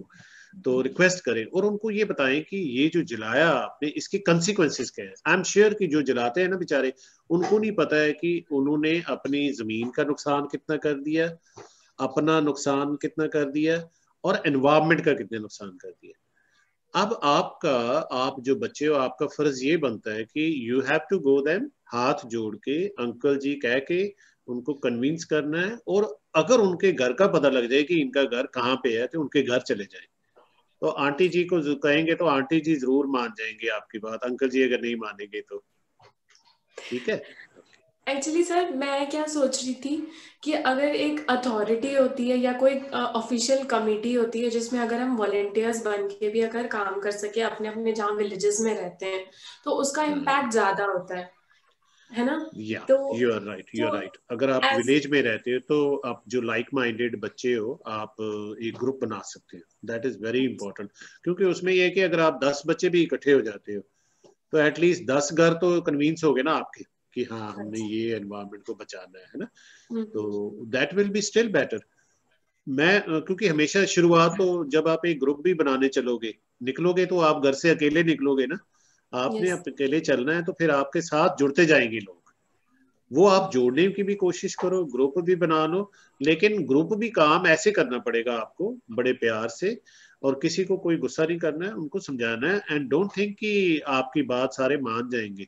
एक बार में नहीं मानेंगे, 2 बार 3 बार, लेकिन अल्टीमेटली अगर 100 लोगों में से 10 लोग भी आपकी बात मान गए तो that will be a great achievement, great achievement. Yes sir, thank you so much sir. Okay okay, welcome. Thank you sir. Doctor साहब सत श्री अकाल। सत श्री अकाल सर। सत श्री अकाल जी। सत श्री अकाल सर। मेरी बेनती है, 3 मैं सवाल छोटे छोटे पूछूंगा जी जरूर। ਤੇ ਡਾਕਟਰ ਸਰ ਮੇਰੇ ਕੋਲੇ ਬੈਠੇ ਨੇ, ਮੇਰੇ ਮਿੱਤਰ ਨੇ ਅੱਜ ਅਸੀਂ ਸਦਮਾ ਖੁਰਦ ਮੀਟਿੰਗ ਲਈ ਆਏ ਹੋਏ ਆ। ਅਸੀਂ ਦੇਖਾਂਗੇ ਕਦ ਕਿਹੜਾ ਪ੍ਰੋਪਰ ਟਾਈਮ ਆ ਤਾਂ ਕਿ ਬੱਚੇ ਕਲਾਸਾਂ ਚ ਆਉਣ। ਤੁਹਾਨੂੰ ਪ੍ਰੋਪਰ ਟਾਈਮ ਤੇ ਬੇਨਤੀ ਕਰਾਂਗੇ ਤਾਂ ਸਾਡੀ ਬੇਨਤੀ ਇੱਕ ਤਾਂ ਉਹ ਪ੍ਰਵਾਨ ਕਰਿਓ ਜਰੂਰ। ਤੁਸੀਂ ਇੱਥੇ ਜਰੂਰ ਸਰ ਜਰੂਰ, ਸਿਰ ਮੱਥੇ। ਸੈਕੰਡ ਮੇਰਾ ਇਹ ਸਵਾਲ ਹੈ, ਬੇਨਤੀ ਹੈ, ਸਵਾਲ ਨਹੀਂ, ਬੇਨਤੀ ਤੁਹਾਨੂੰ ਸਵਾਲ ਕਿਉਂ ਕਰਨੇ ਨੇ, 900 ਦੀ ਪ੍ਰਮਾਤਮਾ ਨੇ ਤੁਹਾਡੇ ਤੇ ਬੜੀ ਕਿਰਪਾ ਕੀਤੀ ਆ। ਪਹਿਲਾਂ ਮਿੱਟੀ 'ਚ ਖੇਡਦੇ ਸੀ ਬੱਚੇ, ਤੰਦਰੁਸਤ ਰਹਿੰਦੇ ਸੀਗੇ। ਹੁਣ ਅੱਜ ਕੱਲ ਕਹਿੰਦੇ ਰੋਜ਼ ਸਾਬਣ ਲਾਓ, ਤੁਸੀਂ ਕਹਿੰਦੇ 5-8 ਬਾਲਟੀ 'ਚ ਤੁਸੀਂ ਨਹਾ ਲਓ। ਕਰੋਨਾ ਹੀ ਛੱਡੋ ਵੀ ਹੱਥ ਤੇ ਧੋਈ ਜਾਓ, ਸਾਬਣ ਲਾਈ ਜਾਓ, ਤੇ ਉਹ ਗੱਲ ਛੱਡੋ ਜੇ ਨਾਰਮਲ ਟਾਈਮ ਵਿੱਚ ਕੀ ਰੋਜ਼ ਸਾਬਣ ਲਾ ਕੇ ਪਾਣੀ ਵਰਤਣਾ। ਤੀਸਰੀ ਗੱਲ, ਜਿਹੜਾ ਤੁਸੀਂ ਤੁਹਾਡੇ ਬੋਲ ਬੜੇ ਪਿਆਰ ਨੇ, ਐਕਸਪਰਟ ਹੋ, ਜਿਹੜੇ ਕਥਾ ਕਰਨਗੇ ਜਾਂ ਸਕੂਲਾਂ 'ਚ ਦੱਸਣਾ, ਉਹਦੇ ਲਈ ਬਰੀਫ ਕੁਝ ਬਣਾਓਗੇ ਤਾਂ ਕਿ ਸਿਗਨਲ ਮੈਸੇਜ ਠੀਕ ਜਾਵੇ, ਪ੍ਰੋਪਰ ਲੋਕ ਨੂੰ ਇੰਪਲੀਮੈਂਟ ਕਰਨ। ਕਿਆ ਹਿੰਦੂ ਕਿਆ ਮੁਸਲਮਾਨ ਸ਼ੋਭ ਹਮਲਾ ਬਾਜੋ 2 ਵਾਰੀ ਉਹਨੂੰ ਲਾਗੂ ਕਰਕੇ ਆਪਾਂ ਸਮਾਜ ਦਾ ਭਲਾ ਕਰੀਏ। 3 ਬੇਨਤੀਆਂ ਮੇਰੀਆਂ, ਧੰਨਵਾਦ। ਬਿਲਕੁਲ ਸਰ, ਇਹ ਜਿਹੜਾ ਤੁਸੀਂ ਤੀਸਰਾ ਪੁਆਇੰਟ ਕਿਹਾ ਬਹੁਤ ਇੰਪੋਰਟੈਂਟ ਹੈ ਮੇਰੇ ਵਾਸਤੇ, ਕਿਉਂਕਿ ਮੈਂ ਇਹ ਸੋਚਿਆ ਕਿ ਅਸੀਂ ਜਦੋਂ ਸਾਨੂੰ SGPC ਵਾਲੇ ਸਾਡਾ ਸਾਥ ਦੇਣਗੇ, ਸਾਡੀ ਬੇਨਤੀ ਪ੍ਰਵਾਨ ਕਰ ਲੈਣਗੇ, ਤਾਂ ਅਸੀਂ ਪਹਿਲਾ ਕੰਮ ਇਹੀ ਕਰਾਂਗੇ ਕਿ ਉਹਨਾਂ ਦੇ ਜਿਹੜੇ ਕਥਾਵਾਚਕ ਨੇ ਉਹਨਾਂ ਨੂੰ ਇੱਕ ਮੈਸੇਜ ਤਿਆਰ ਕਰਕੇ ਦੇ ਦਈਏ। ਸਗੋਂ ਉਹਨਾਂ ਨੂੰ ਅਸੀਂ ਇੱਕ ਜ਼ਿਲ੍ਹੇ ਦੇ ਵਿੱਚ ਕਥਾਵਾਚਕ ਇਕੱਠੇ ਕਰਕੇ ਉਹਨਾਂ ਨੂੰ ਦੱਸੀਏ ਬਈ ਇਹਦਾ ਸਾਇੰਟੀਫਿਕ ਬੈਕਗਰਾਉਂਡ ਕੀ ਹੈ ਪਾਣੀ ਦਾ, ਤੇ ਗੁਰਬਾਣੀ ਕਿਵੇਂ ਇਹਨੂੰ ਐਕਸਪਲੇਨ ਕਰਦੀ ਹੈ।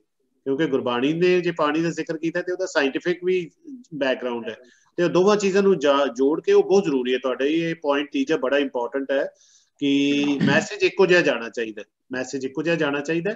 ਔਰ ਸਾਇੰਟੀਫਿਕਲੀ, ਕਿਉਂਕਿ ਸ਼ਾਇਦ ਜਿਹੜੇ ਕਥਾਵਾਚਕ ਨੇ ਉਹਨਾਂ ਨੂੰ ਸਾਇੰਟੀਫਿਕ ਬੈਕਗਰਾਉਂਡ ਦਾ ਵੀ ਨਾ ਪਤਾ ਹੋਵੇ, ਤੇ ਉਹ ਸਾਡਾ ਕੰਮ ਹੈ ਜੀ, ਉਹ ਮੇਰੀ ਡਿਊਟੀ ਹੈ। ਮੈਂ ਭਾਵੇਂ ਰਾਤ ਦਿਨ ਲਾਣਾ ਪਵੇ, ਕਿਉਂਕਿ ਮੈਂ ਅਥਾਰਟੀ ਦੇ ਵਿੱਚ ਇਹੀ ਕੰਮ ਕਰਨ ਵਾਸਤੇ ਆਇਆ। ਜੇ ਮੈਂ ਕਰ ਸਕਿਆ ਤੇ ਮੈਂ ਸਮਝੂਗਾ ਕਿ ਮੇਰਾ ਇੱਥੇ ਆਉਣਾ ਸਕਾਰਥ ਹੈ, ਅਦਰਵਾਈਜ਼ ਮੇਰਾ ਕੋਈ ਫਾਇਦਾ ਨਹੀਂ ਇਸ ਪੋਜੀਸ਼ਨ ਤੇ ਹੋਣ ਦਾ। ਬਹੁਤ ਬਹੁਤ ਧੰਨਵਾਦ ਜੀ ਤੁਹਾਡਾ, ਤੁਸੀਂ ਮੈਨੂੰ ਇਹ ਦੱਸਿਆ। Thank you. मेरा साबण वाला पॉइंट रह गया जी, जो साबण वाला रहंदा कि रोल साबण वाला जरूरी है। ਸਾਬਣ ਵਾਲਾ ਜੀ ਆਓ ਬਿਲਕੁਲ। ਮੈਂ ਤੁਹਾਨੂੰ ਦੱਸਾਂ ਕਿ ਉਹ ਸਾਬਣ ਦੀ ਗੱਲ ਕਰੀਏ ਤੇ ਮੈਂ ਆਪਣੇ ਨਾ ਜਦੋਂ ਲੜਕੀਆਂ ਕਲਾਸ 'ਚ ਹੁੰਦੀਆਂ ਮੈਂ ਕਹਿੰਦਾ ਹੁੰਦਾ ਕਿ ਬੇਟੇ ਤੁਸੀਂ ਸ਼ੈਂਪੂ ਨਾਲ ਸਿਰ ਵਾਲ ਧੋਂਦੀਆਂ ਤੇ ਮੈਂ ਦੇਸੀ ਸਾਬਣ ਅੱਜ ਵੀ ਵਰਤਦਾ ਜੀ ਸਿਰ ਨਹਾਉਣ ਵਾਸਤੇ। ਤੇ ਮੈਂ ਉਹਨਾਂ ਨੂੰ ਕਹਿੰਦਾ ਹੁੰਦਾ ਕਿ ਮੈਂ ਅਗਰ ਤੁਹਾਨੂੰ ਆਪਣੇ ਵਾਲ ਦਿਖਾਤੇ ਨਾ ਇੰਨੇ ਖੂਬਸੂਰਤ ਨੇ ਤੁਸੀਂ ਭੱਜ ਜਾਣਾ ਇੱਥੋਂ। ਤੇ ਡਿਟਰਜੈਂਟ ਨਾ ਵਰਤੋ ਕਿਉਂਕਿ ਡਿਟਰਜੈਂਟ ਜਿਹੜਾ ਉਹ ਬਾਇਓਡੀਗ੍ਰੇਡੇਬਲ ਨਹੀਂ ਹੈਗਾ। ਦੇਸੀ ਸਾਬਣ ਜਿਹੜਾ ਉਹ ਬਾਇਓਡੀਗ੍ਰੇਡੇਬਲ ਹੈ। ਜੇ ਅੱਗੇ ਦੇਸੀ ਸਾਬਣ ਨਾਲ ਨਹਾਉਂਦੇ ਹੁੰਦੇ ਸੀ ਮੈਂ, ਤੁਸੀਂ ਮੇਰੇ ਘਰ ਆ ਕੇ ਦੇਖ ਲਓ, ਮੈਂ ਨਹਾਣਾ ਵੀ ਤੇ ਸਿਰ ਵੀ ਨਹਾਣਾ ਦੋਵੇਂ ਚੀਜ਼ਾਂ ਦੇਸੀ ਸਾਬਣ ਨਾਲ ਕਰਦਾ। ਸੋ ਇਹ ਬੱਚਿਆਂ ਤੱਕ ਬਿਲਕੁਲ ਤੁਹਾਡੀ ਗੱਲ ਹੈ, ਰੋਜ਼ ਸਾਬਣ ਲਾਉਣ ਦੀ ਵੀ ਇੰਨੀ ਲੋੜ ਹੁੰਦੀ। ਮੈਂ ਤਾਂ ਇਹ ਵੀ ਕਹਿੰਦਾ ਹੁੰਦਾ ਕਿ ਸਰਦੀਆਂ ਦੇ ਵਿੱਚ ਮੈਂ ਤਾਂ ਇੱਕ ਦਿਨ ਨਹਾਣਾ ਵੀ ਸਕਿਪ ਕਰ ਜਾਂਦਾ। ਹੁਣ ਦੱਸਣਾ ਨਹੀਂ ਚਾਹੀਦਾ ਇੱਥੇ ਸਾਰਿਆਂ ਦੇ ਸਾਹਮਣੇ, ਪਰ ਚਲੋ ਇਸ ਗੱਲੋਂ ਮੁੰਡੇ ਚੰਗੇ ਨੇ। ਮੁੰਡੇ ਵਿਚਾਰੇ ਸਾਡੇ ਜਿਹੜੇ ਨੇ ਸਟੂਡੈਂਟ ਮੁੰਡੇ ਨੇ ਨਾ, ਮੇਰੇ ਆਪਣੇ ਬੱਚੇ ਵੀ, ਉਹ ਤਾਂ ਹਫਤਾ ਨਹੀਂ ਨਹਾਉਂਦੇ ਤੇ ਚੰਗਾ ਪਾਣੀ ਬਚਾ ਰਹੇ ਹੈ। ਅੱਛਾ ਬੇਨਤੀ ਇੱਕ ਮੈਂ ਹੋਰ ਕਰਾਂ, ਮੈਂ ਕਿਸੇ ਬਜ਼ੁਰਗ ਦੇਖੇ ਜੀ ਉਹ ਸਿਰ ਨੂੰ ਤੇਲ ਨਹੀਂ ਸੀ ਲਾਉਂਦੇ। ਉਹ ਕਹਿੰਦੇ ਤੇਲ ਨਹੀਂ ਲਾਉਂਦੇ ਕੀ ਬਣੂ? ਕਹਿੰਦੇ ਘੋੜੇ ਦੇ ਦੇਖੋ ਉੱਪਰ ਵਾਲ ਹੁੰਦੇ, ਕਿਤੇ ਤੇਲ ਲਾਇਆ ਉਹਨੇ ਕਿੰਨੇ ਚਮਕਦੇ ਵਧੀਆ ਹੁੰਦੇ, ਸੱਚਮੁੱਚ ਵਾਲ ਵਧੀਆ ਸੀ ਜੀ। ਬਿਲਕੁਲ ਬਿਲकुल ठीक है।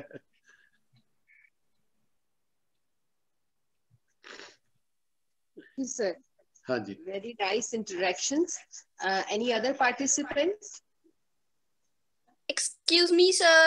yes बेटे। Good morning, sir. I am Good Manpreet morning. Kaur from Khalsa College for Women. Okay. Actually, sir, I want to express my own experience. I influence my family members and all my friends and relatives to reduce the wastage of water. Okay. Sir, actually, the thing is that I am following almost more than the rules you told today. Very good. I switch off the switch off, I save electricity. Oh, very good. Sir, I switch off the in my campus also. I switch off the lights and fans. If I saw any tap water is wasted, I switch that tap also. Good. Sir, while traveling also, I do think that I use a pouch instead of throwing that pouch outside. I put that waste in my pockets, and while coming home, I threw all that things in the dustbin separately, sir. This thing you told us, I am doing the same thing. I want to influence all my friends and teachers and all the professors here that they should save the water, electricity, and almost all the resources, natural resources, for a better future. Sir, I am doing almost everything. I am influencing others while my paintings. I am creating all the things that influence people to save the natural resources.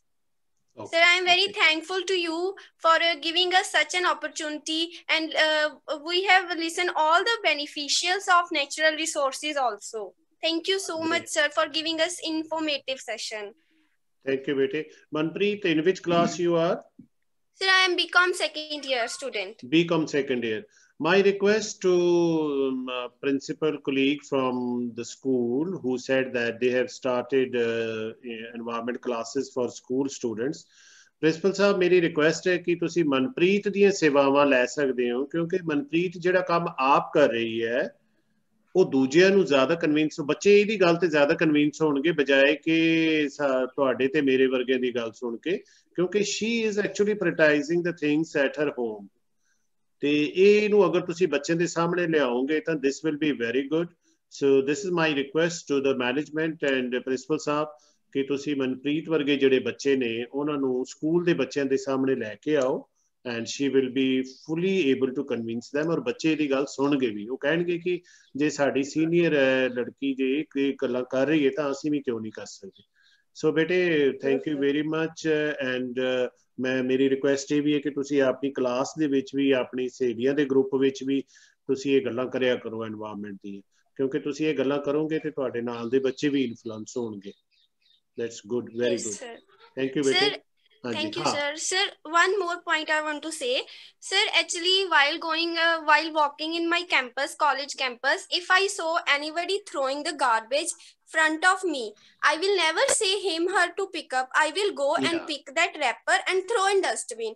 So, sir, the point in my mind is that people saw me and they will start picking the garbage. Exactly. They will stop throwing that things. Yeah, exactly. This is very good practice. मैं भी कहना हूँ ना कि तुसी जेडे बच्चे तुहाडे अर्गे बच्चे हैं, keep a green cloth bag with you.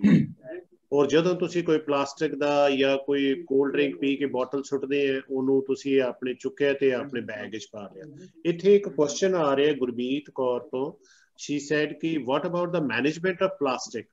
ਤਾਂ ਬੇਟੇ ਸਭ ਤੋਂ ਵੱਡੀ ਜਿਹੜੀ ਗੱਲ ਹੈ ਪਲਾਸਟਿਕ ਮੈਨੇਜਮੈਂਟ ਦੀ ਕਿ ਇਹਨੂੰ ਤੁਸੀਂ ਯੂਜ਼ ਹੀ ਨਾ ਕਰੋ। ਸਬਜ਼ੀਆਂ ਲੈਣ ਜਾਂਦੇ ਹੋ ਤੁਸੀਂ ਕਦੀ ਦੇਖਿਆ, ਮੈਂ ਸਬਜ਼ੀ ਲੈਣ ਜਾਣਾ, ਮੇਰੀ ਵਾਈਫ ਨਾਲ ਹੁੰਦੀ ਹੈ, ਅਸੀਂ ਝੋਲਾ ਨਾਲ ਲੈ ਕੇ ਜਾਂਦੇ ਹਾਂ, ਤਾਂ ਉਹ ਜਿਹੜੇ ਸਬਜ਼ੀ ਵੈਂਡਰ ਹੈ ਨਾ ਉਹਨਾਂ ਦੀ ਆਦਤ ਹੁੰਦੀ ਹੈ, ਉਹਨਾਂ ਕੋਲ ਟਾਈਮ ਬੜਾ ਘੱਟ ਹੁੰਦਾ, ਉਹਨਾਂ ਨੇ ਫਟਾਫਟ ਚੀਜ਼ ਤੋੜਨੀ, ਲਿਫਾਫਾ ਚੱਕਣਾ, ਸਾਡੇ ਨਾ ਕਰਦੇ ਕਰਦੇ ਲਿਫਾਫੇ ਪਾ ਦਿੰਦੇ ਆ। ਪਰ ਮੈਂ ਵੀ ਇਨਸਿਸਟ ਕਰਦਾ ਕਿ ਇਹ ਸਬਜ਼ੀ ਤੂੰ ਮੇਰੇ ਬੈਗ ਵਿੱਚ ਪਾ ਦੇ, ਭਾਵੇਂ ਉਹ ਪਿਆਜ਼ ਹੈ, ਭਾਵੇਂ ਟਮਾਟਰ ਹੈ, ਭਾਵੇਂ ਕੋਈ ਵੀ ਸਬਜ਼ੀ ਹੈ।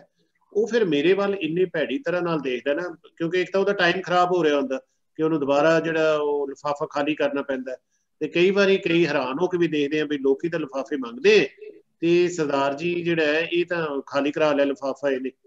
ਸੋ it is up to you ਕਿ ਤੁਸੀਂ ਇਹਦਾ ਯੂਜ਼ ਘਟਾਓ, ਪਲਾਸਟਿਕ ਦਾ ਖਤਮ ਕਰ ਦਿਓ, ਜਿੱਥੇ ਅਨਅਵੋਇਡੇਬਲ ਹੈ ਨਾ ਪਲਾਸਟਿਕ ਲਓ ਹੀ ਨਾ, ਆਪਣਾ ਝੋਲਾ ਲੈ ਕੇ ਜਾਓ, ਬੜਾ ਸੋਹਣਾ ਖੂਬਸੂਰਤ ਕੱਪੜੇ ਦਾ ਬਣਾਓ। ਅੱਗੇ ਜਿਵੇਂ ਆਪਣੇ ਜੋਲ ਸਾਹਿਬ ਨੇ ਕਿਹਾ ਕਿ ਪੁਰਾਣੇ ਜ਼ਮਾਨੇ 'ਚ, ਮੈਂ ਇਹ ਵੀ ਕਹਿਣਾ ਕਿ ਪੁਰਾਣੇ ਜ਼ਮਾਨੇ 'ਚ ਅਸੀਂ ਆਪਣੇ ਸਕੂਲ ਦੇ ਬਸਤੇ ਮੇਰੇ ਡੈਡ ਆਪ ਬਣਾਉਂਦੇ ਹੁੰਦੇ ਸੀ, ਤੁਹਾਨੂੰ ਪਤਾ, ਮਾੜਾ ਮੋਟਾ ਇਧਰੋਂ ਕੱਪੜਾ ਕੋਈ ਪਜਾਮਾ ਪਾਟ ਗਿਆ ਖੱਦੜ ਦਾ, ਉਹਦਾ ਬੈਗ ਬਣਾ ਲਿਆ, ਉਹਦੇ 'ਚ ਅਸੀਂ ਕਿਤਾਬਾਂ ਪਾ ਕੇ ਲੈ ਕੇ ਜਾਂਦੇ ਹੁੰਦੇ ਸੀ। ਅੱਜ ਤੁਹਾਡੇ ਬੈਗ ਹੀ ਉਹ 500 1000 ਰੁਪਏ ਦੇ ਮਿਲਦੇ ਆ, ਉਹ ਪਿੱਛੇ ਟੰਗਣ ਵਾਲੇ ਕੀ ਕਹਿੰਦੇ ਬੈਕਪੈਕਸ। ਸੋ ਕੁਐਸਚਨ ਹੈ ਕਿ ਤੁਸੀਂ ਜਦੋਂ ਚੀਜ਼ ਨੂੰ ਨਹੀਂ ਐਕਸੈਪਟ ਕਰੋਗੇ ਤਾਂ ਆਪੇ ਉਹਦਾ ਇਸਤੇਮਾਲ ਘਟੇਗਾ।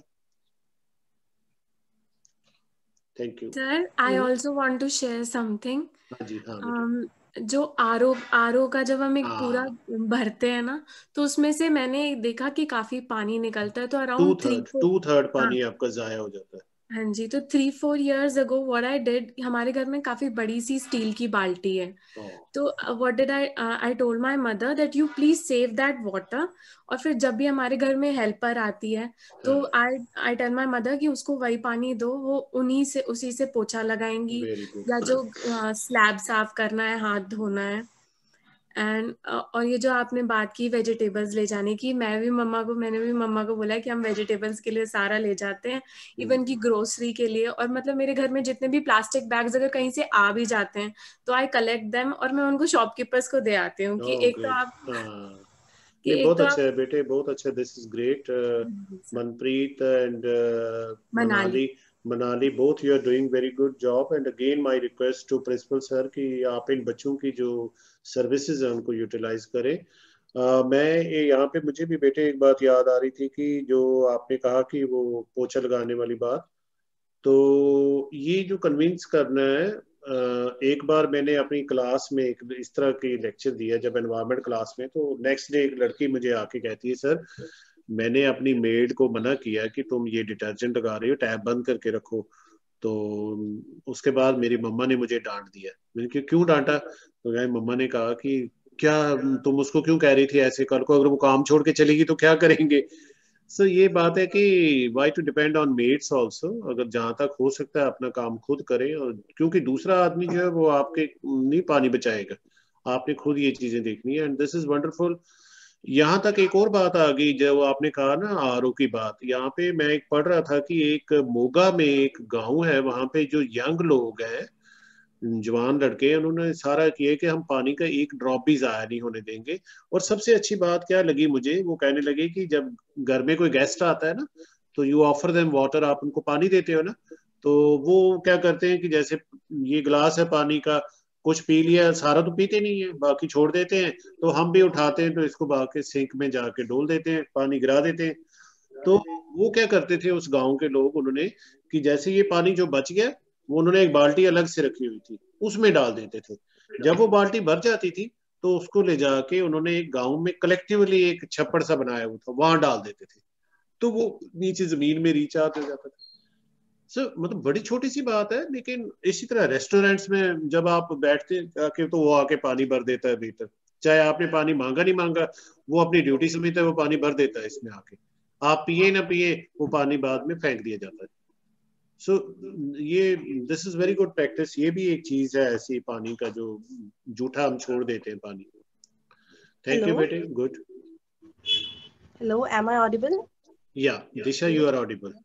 सत श्री अकाल सर, मेरा नाम दिशा है ते मैं GAG Harprakash college of education for women the student हाँ। सर मैं stubble burning the question extend करना चाहनी है, जिवें मैं एग्रीकल्चर बैकग्राउंड तो नहीं बिलोंग करदी ਤੇ ਮੈਂ ਜਿਵੇਂ ਸਪੋਜ਼ ਕਿਸੇ ਨੂੰ ਗਾਈਡ ਕਰਨਾ ਹੈ ਫਾਰਮਰ ਨੂੰ, ਤਾਂ ਮੈਂ ਉਹਨਾਂ ਨੂੰ ਇਕਨੋਮਿਕਲ ਮੈਥਡ ਦੱਸਣਾ ਹੈ ਕਿ ਜਿਹਦੇ ਨਾਲ ਆਪਾਂ ਸਟੇਬਲ ਬਰਨਿੰਗ ਨੂੰ ਰੋਕ ਸਕਦੇ ਹਾਂ, ਰਿਡਿਊਸ ਕਰ ਸਕਦੇ ਹਾਂ, ਜਿੱਥੋਂ ਆਪਾਂ ਫਾਇਦਾ ਚੱਕ ਸਕਦੇ ਹਾਂ। ਤਾਂ ਮੈਂ ਉਹਨੂੰ ਐਜ਼ ਅ ਫਰਸਟ ਸਟੈਪ ਜਿਹੜਾ ਉਹਦੇ ਲਈ ਬਹੁਤ ਸਿੰਪਲਰ ਮੈਥਡ ਹੋਊਗਾ ਉਹਨਾਂ ਨੂੰ ਦੱਸਣਾ ਚਾਹਾਂਗੀ। ਤਾਂ ਪਲੀਜ਼ ਇੱਥੇ ਦੱਸੋ ਕਿਹੜਾ ਮੈਥਡ ਹੋਊਗਾ।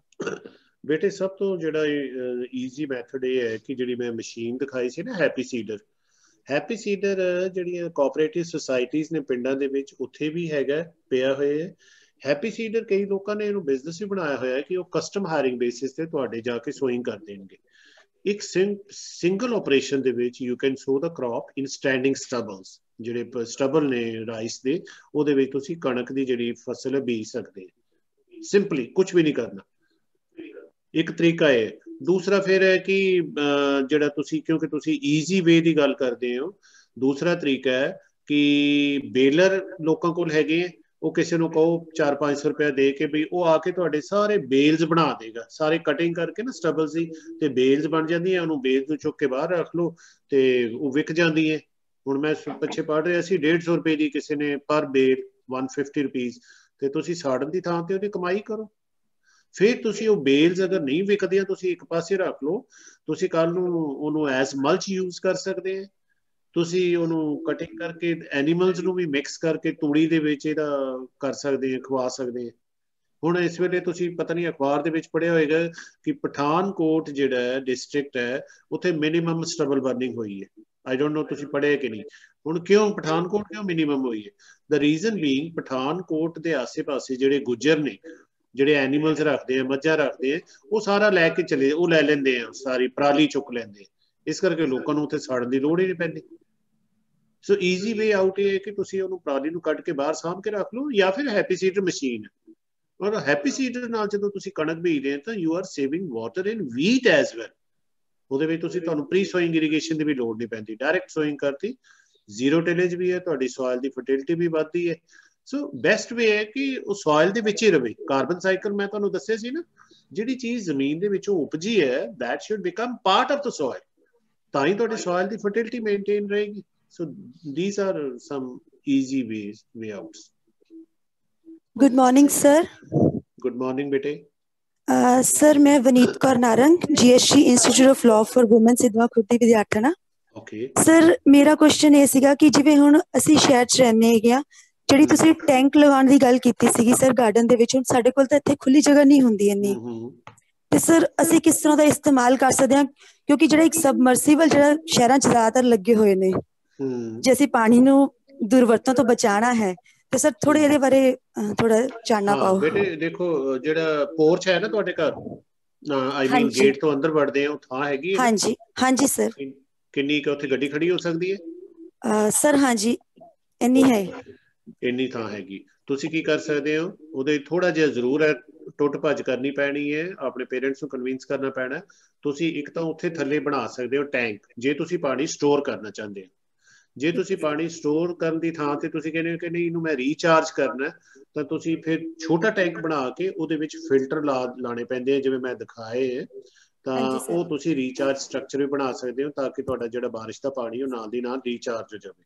ਜੇ ਤੁਸੀਂ ਸਟੋਰ ਕਰਨਾ, ਕਿਤੇ ਵਰਤਣਾ ਉਹਨੂੰ, ਗੱਡੀ ਧੋਣ ਵਾਸਤੇ, ਫਰਸ਼ ਧੋਣ ਵਾਸਤੇ, ਕੋਈ ਲਾਨ ਬਣਿਆ ਹੋਇਆ ਛੋਟਾ ਉਹਦੇ ਵਾਸਤੇ ਪਾਣੀ ਪਾਣਾ, ਜਾਂ ਕਿਆਰੀਆਂ 'ਚ ਪਾਣੀ ਪਾਣਾ, ਫਿਰ ਤੁਸੀਂ ਬੈਟਰ ਹੈ ਉੱਥੇ ਥੱਲੇ ਟੈਂਕ ਸਟੋਰੇਜ ਬਣਾ ਕੇ ਉੱਪਰ ਫਿਰ ਉਸੇ ਤਰ੍ਹਾਂ ਟਾਈਲਾਂ ਲਾ ਦਿਓ ਜਿਵੇਂ ਲੱਗੀਆਂ ਹੋਈਆਂ ਪਹਿਲਾਂ।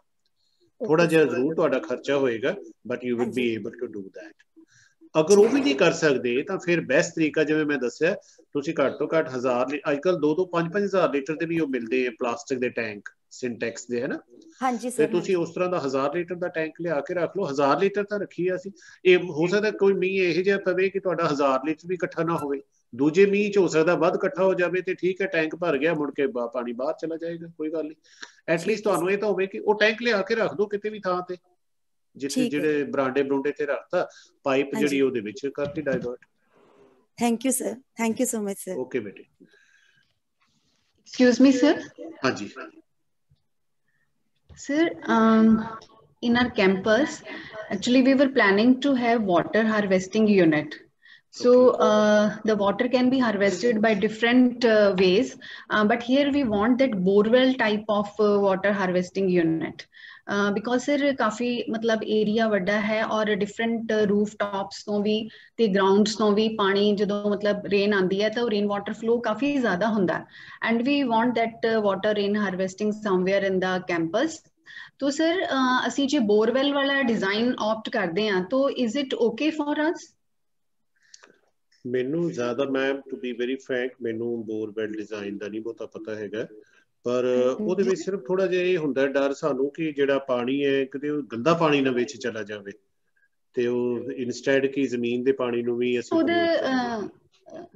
ਓਕੇ ਸਰ, ਉਹਦਾ ਡਿਜ਼ਾਈਨ ਵੈਸੇ ਇਸ ਤਰ੍ਹਾਂ ਹੁੰਦਾ ਕਿ ਕੁਝ ਇੱਕ ਜਿਹੜਾ ਪਿਟ ਹੈ ਉਹ ਬਣਾਇਆ ਜਾਂਦਾ ਪਹਿਲਾਂ, ਲਾਈਕ 5x5 ਦਾ ਪਿਟ ਹੁੰਦਾ। ਹਾਂਜੀ ਸਰ, ਉਹ ਡੈਪਥ ਵੀ ਉਹਦੀ ਤਕਰੀਬਨ 5 ਫੀਟ ਹੁੰਦੀ ਆ, ਔਰ ਉਹਦੇ ਵਿੱਚ ਡਿਫਰੈਂਟ ਲੇਅਰਸ ਹੁੰਦੀਆਂ ਨੇ, ਜਿਵੇਂ ਪੈਬਲਸ ਦੀ ਲੇਅਰ ਹੈ, ਮੈਸ਼ ਪਾਈ ਜਾਂਦੀ ਹੈ, ਸੈਂਡ ਪਾਇਆ ਜਾਂਦਾ, ਦੈਨ ਹਾਂਜੀ ਅਗੇਨ ਸਮਾਲ ਪੈਬਲਸ ਹੁੰਦੇ ਆ, ਤੇ ਉਹਦੇ ਸਰ ਸੈਂਟਰ ਦੇ ਵਿੱਚ ਬੋਰ ਕੀਤਾ ਜਾਂਦਾ, ਅਬਾਊਟ 50 ਫੀਟ ਤੱਕ ਕੀਤਾ ਜਾਂਦਾ। ਸੋ ਔਰ ਜਿਹੜਾ PVC ਪਾਈਪ ਉਹਦੇ ਚ ਪਾਇਆ ਜਾਂਦਾ, ਦੈਟ ਇਜ਼ ਪਰਫੋਰੇਟਡ ਪਾਈਪ। ਤੇ ਉਹ ਸਰ ਜਦੋਂ ਪਾਣੀ ਆਲੇ ਦੁਆਲੇ ਤੋਂ ਆਂਦਾ ਤਾਂ ਪਹਿਲਾਂ ਉਹਨਾਂ ਸੈਂਡ ਔਰ ਪੈਬਲਸ ਦੀ ਲੇਅਰ ਚੋਂ ਉਹ ਫਿਲਟਰ ਹੁੰਦਾ ਜਾਂਦਾ, and then it enters into the through that perforations, ਤੇ ਫਿਰ ਸਰ ਮਤਲਬ ਗਰਾਊਂਡ ਵਾਟਰ ਨੂੰ ਜਾ ਕੇ ਉਹ ਮਿਲ ਜਾਂਦਾ ਤੇ ਵਾਟਰ ਟੇਬਲ ਹਾਇਰ ਹੁੰਦਾ। So actually we want this design for our institution. तो मैं ਤੁਹਾਡੀ ਸਲਾਹ ਲੈਣੀ ਸੀ ਕਿ is it okay if we go with that?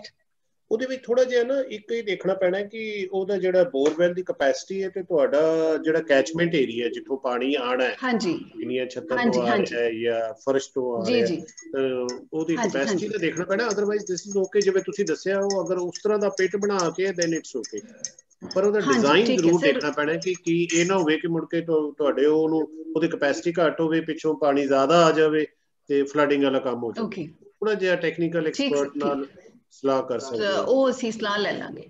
ਠੀਕ ਜੀ ਜੀ, ਠੀਕ ਹੈ, ਥੈਂਕ ਯੂ ਜੀ, ਥੈਂਕ ਯੂ। ਇਵਨ ਮੈਂ ਆਪਣੀ ਯੂਨੀਵਰਸਿਟੀ ਵਿੱਚ ਵੀ I can talk to department of soil and water engineering people, ਉਹ ਸਾਨੂੰ ਕੁਝ ਗਾਈਡ ਕਰ ਸਕਦੇ ਇਸ ਚੀਜ਼ ਬਾਰੇ। ਠੀਕ ਸਰ, ਠੀਕ ਹੈ ਜੀ। Any other questions or queries? Excuse me sir. ਹਾਂਜੀ ਮੈਮ। ਹਾਂਜੀ ਹਾਂਜੀ ਸਰ, ਮੈਂ ਜਗਵਿੰਦਰ ਕੌਰ ਆਪਣੇ GHG ਹਰਪ੍ਰਕਾਸ਼ ਕਾਲਜ ਆਫ ਐਜੂਕੇਸ਼ਨ ਤੋਂ ਹੋ ਰਹੀ ਹਾਂ। ਸਰ ਇੱਕ ਕੁਐਸਚਨ ਪੁੱਛਣਾ ਚਾਹੁੰਦੀ ਸੀ ਮੈਂ।